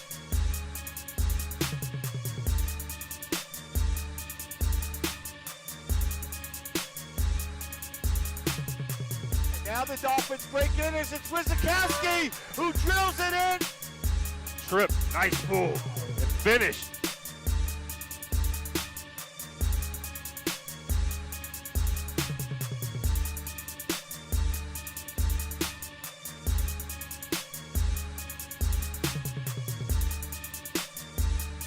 Nice pass, Core with the jam. Yeah.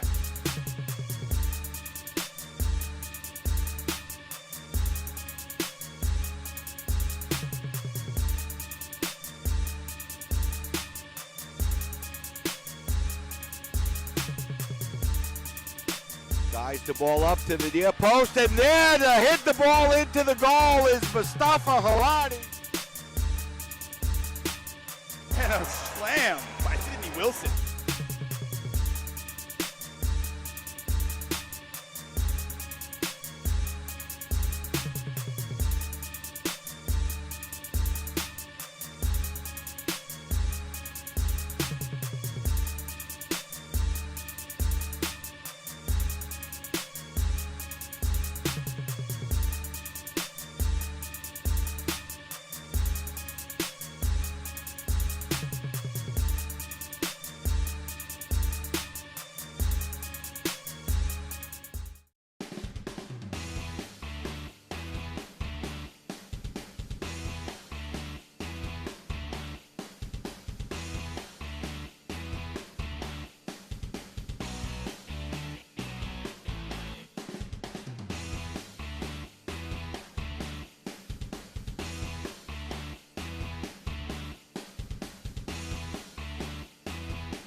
Hi, I'm John Starks. What's going on? I'm Victor Cruz. My name is David Diamante. Hi, this is Larry Fitzgerald. Hello, this is Spike Lee, and you're watching Backpack Broadcasting.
I've always loved storytelling, and I started out with short form storytelling and just doing what maybe you see in most traditional news reports, quick packages, different things of that nature. But I've always had a love for long form or news magazine storytelling or documentary style storytelling. That's always been a passion of mine. And when I started Backpack Broadcasting, I just created an opportunity and a platform for myself to do that. I've always been looking for a way to get into the world of long form storytelling, and I thought there was no better way than to start doing it myself, create my own opportunity and create the opportunity for others. And that's what we're doing here with Sideline Stories. I'm also very passionate about the stories that aren't being told, but it's common to do a report on a basketball game or what's happened on the court, but maybe looking deeper into what goes on into a sport or how a sport works or the people that are affecting the sport. I like digging a little bit deeper, and that's what we're trying to do here at with Sideline Stories, is dig a little bit deeper, show people the effects within a sport, the social effects, the political effects, how it affects a community, how it might affect a race, a gender, a class of people. These are things that are all important and are all very intricate within sports, and that's what we want to tell with Sideline Stories. So it really just comes from a passion of wanting to tell stories and storytelling, and we hope people see that with the work that we do.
In the field of media, broadcast journalism, television, film, diversity is very important. And being able to have more people have a seat at the table to tell their stories is always important. That's something I'm very passionate about. I'm passionate about telling stories through media, but I'm also very passionate about seeing diversity in that. And here at Backpack Broadcasting, that's very important. And that's a huge goal of mine and a goal of the people that I work with. So it's going to be a very diverse correspondent team, including myself, very diverse array of people working on production with these stories. So the stories are diverse, the people that are working here are diverse, and so diversity is important to us, and we believe that'll be shown with our upcoming project, Sideline Stories.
No one ever won a race because it was their turn. And guzzling the right sports drink never won all 3 sets. You can't talk your way through a tournament, and luck doesn't last. Real champions know that it takes more to do more, because wanting it just isn't good enough. You've got to be smarter, faster, tougher. After all, if championships were easy, everybody would have one. City University of New York Athletic Conference. Learn, play, succeed.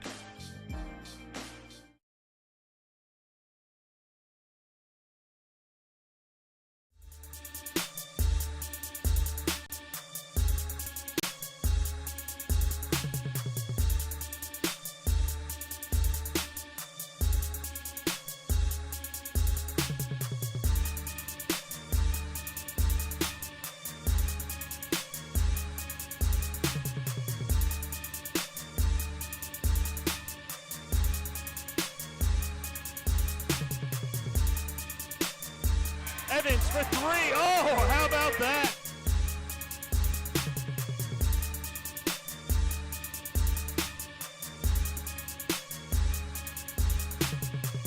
Now the Dolphins break in as it's Wizakowski who drills it in.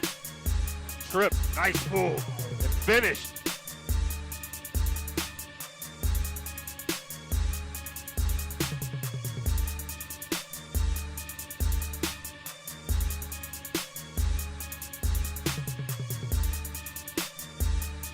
Nice pass, Core with the jam. Yeah.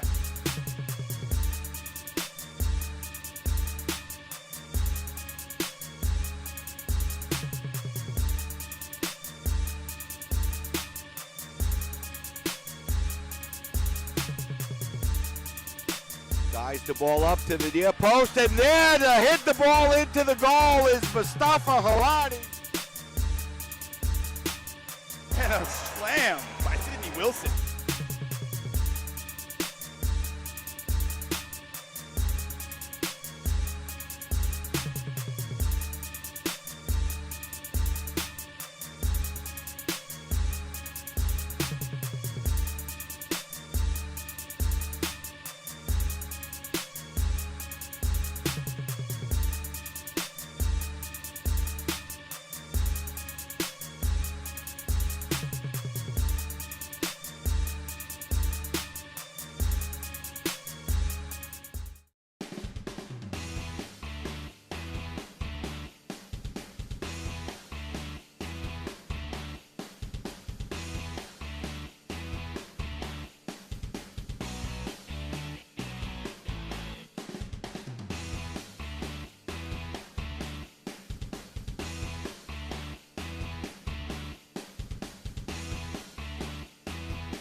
Hi, I'm John Starks. What's going on? I'm Victor Cruz. My name is David Diamante. Hi, this is Larry Fitzgerald. Hello, this is Spike Lee, and you're watching Backpack Broadcasting.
I've always loved storytelling, and I started out with short form storytelling and just doing what maybe you see in most traditional news reports, quick packages. different things of that nature. But I've always had a love for long form or news magazine storytelling or documentary style storytelling.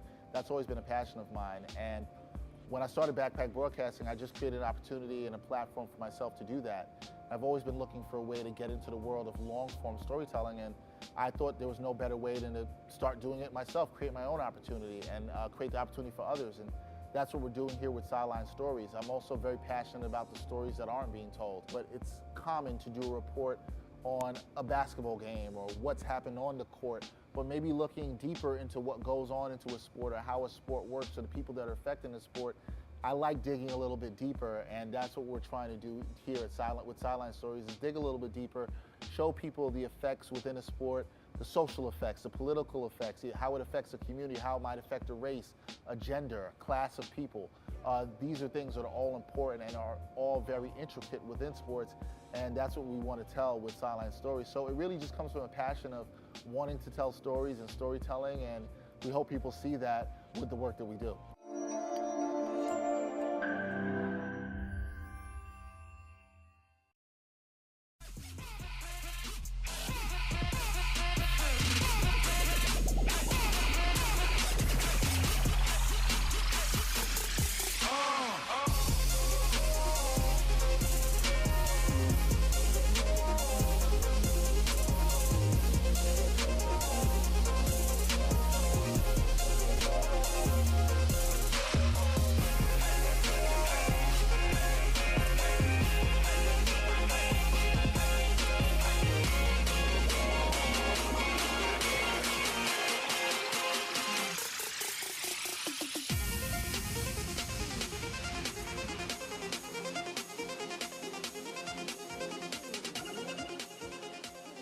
Marker Day down here on the field at the CSI Baseball Complex. I'm joined by the CUNYAC Baseball Championship Tournament most valuable player. It's the freshman DH for CSI, Nick Miola. Had a big two-run go-ahead single in the 8th inning of the first game today, Nick, and then 3 for 5, couple of singles, and 2 runs scored with 3 for 5 with 3 hits, 2 runs scored, and 2 stolen bases in Game 2 as you guys win the championship. What a way to cap off your freshman year. Yeah, it was an honor to play with these guys. We came back, we lost that first game, and we kept battling, and there's no one else I would rather play with. The kid was throwing good the first game, but we kept fighting, and we were able to get both wins. Yeah, talk to me about this battle that you guys had. You lost to John Jay on Thursday. You had a 4-1 lead. They came back, and then you come out knowing that you can't lose again. You beat CCNY 21-3. You beat John Jay again last night, and then going up against these guys in Baruch, knowing that you had to win. Especially when you blew that 2-0 lead in the first game, they go ahead in the 8th inning, and you guys come right back in the bottom of the 8th. I think it's more of how much we believe in each other and how much we fight for each other. We never give up. If someone doesn't get the job done, we look to the next person, knowing that they're going to get the job done, and that's how it was all year, and that's how it was now. You'll forgive the bad joke, but how big was Karnback in the second game today? He was awesome. I mean, that was probably the best game he threw all year. We never doubted him. He's come up big before, and he came up huge today. You guys got those 2 runs in the 6th inning. Did you kind of know that you had them on the ropes? Yeah, we wanted to score more because you always want to put them down and secure the win. But yeah, the feeling got there that we were going to win this game. For you today, what was more exciting, going 3 for 5, getting that big hit in the first game, or taking the MVP award? I guess the MVP because it shows that I helped the team win, and that's really all that matters today. Congratulations, that's Nick Miola. He's the tournament most valuable player, capping off his freshman season, going 3 for 5 in the second game after a 2-run go-ahead single in that must-win first game today as CSI takes 2 from Baruch.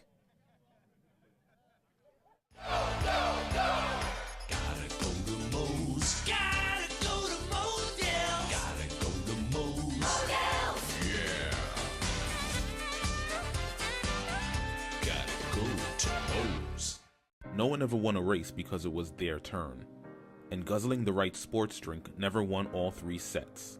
You can't talk your way through a tournament, and luck doesn't last. Real champions know that it takes more to do more, because wanting it just isn't good enough. You've got to be smart.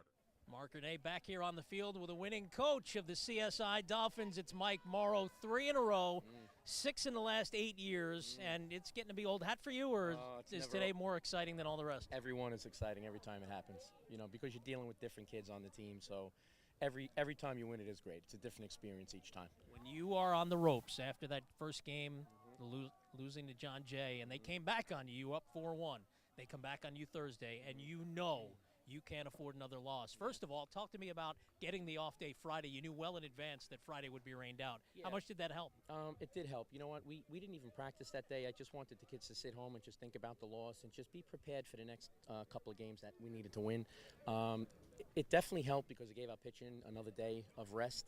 And you can see in this kind of tournament, 9-inning games are long, and you need depth with your pitching, and that's what we had.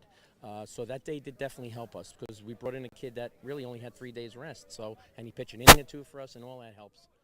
All right, you come back tomorrow, or I should say yesterday. Come back tomorrow. That would be a trick. Yeah. You come back yesterday knowing that you can't lose. Yeah. You beat CCNY pretty handily. It was 21-3. Yeah, all these teams are tough, and the playoffs are a different animal altogether.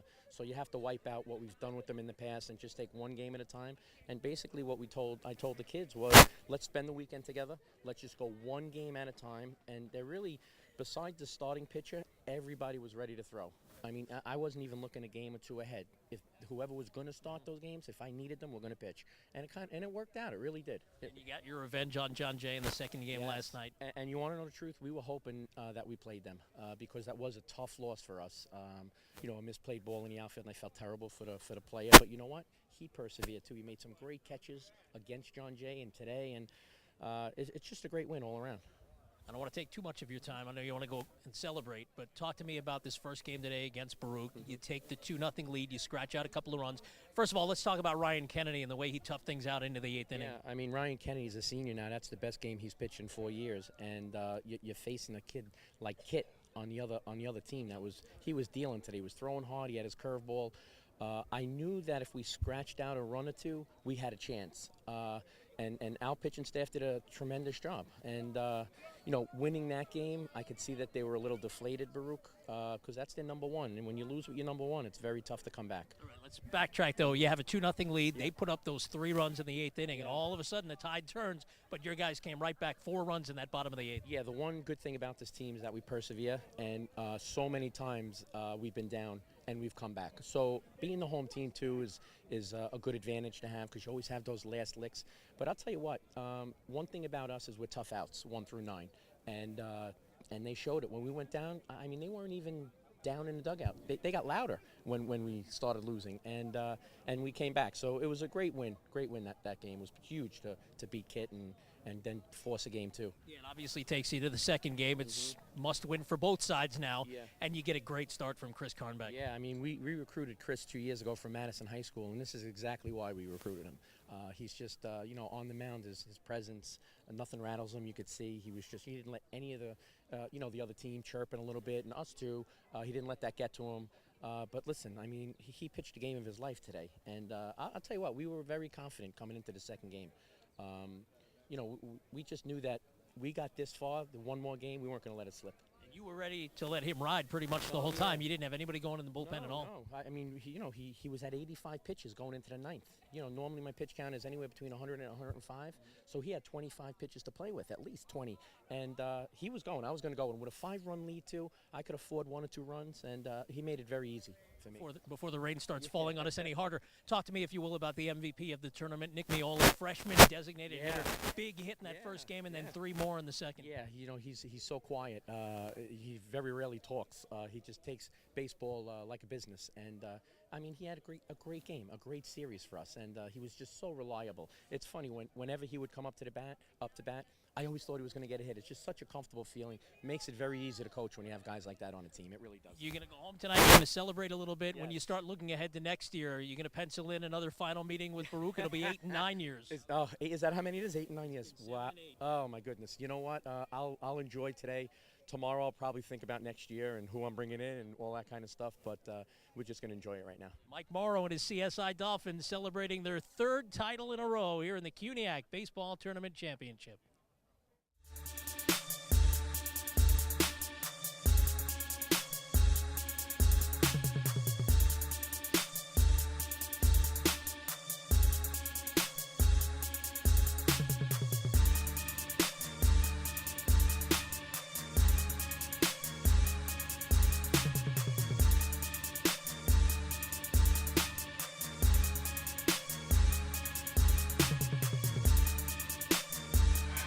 for three. Oh, how about that?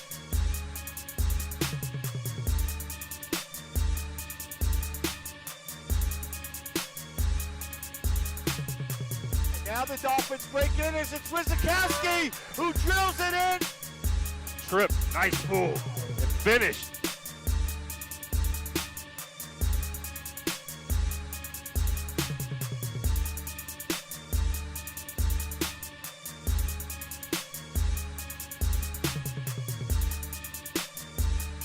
Nice pass, Core with the jam. Yeah.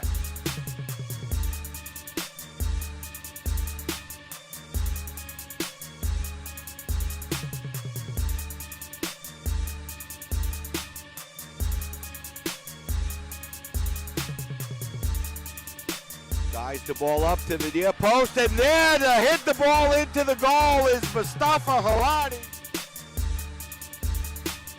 And a slam by Sidney Wilson.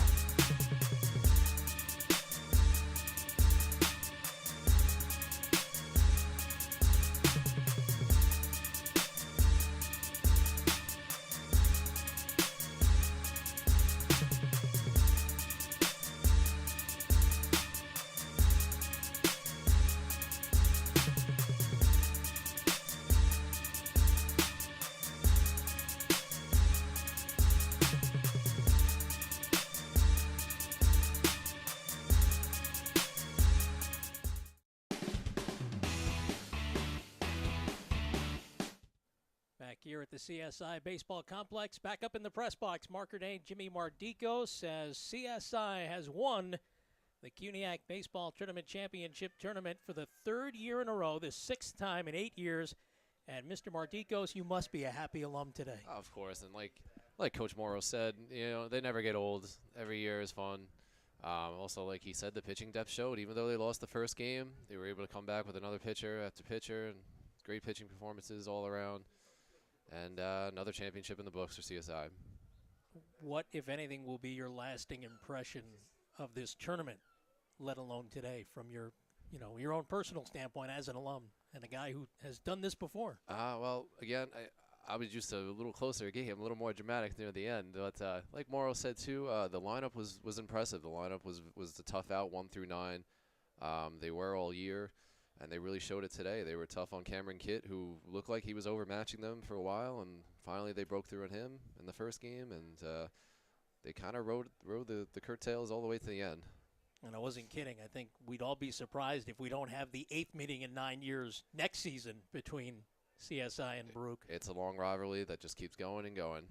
Well, I appreciate your help today. Thank you very much. Great to work with you, Dexter Henry, and the entire crew here on Backpack Broadcasting. We cannot thank you enough. Thanks, guys, and thank you for watching. This has been the CUNYAC Baseball Championship on CUNYathletics.com. Special thanks as well to Michael Tully, powered by Backpack Broadcasting. Until next time, have a good night.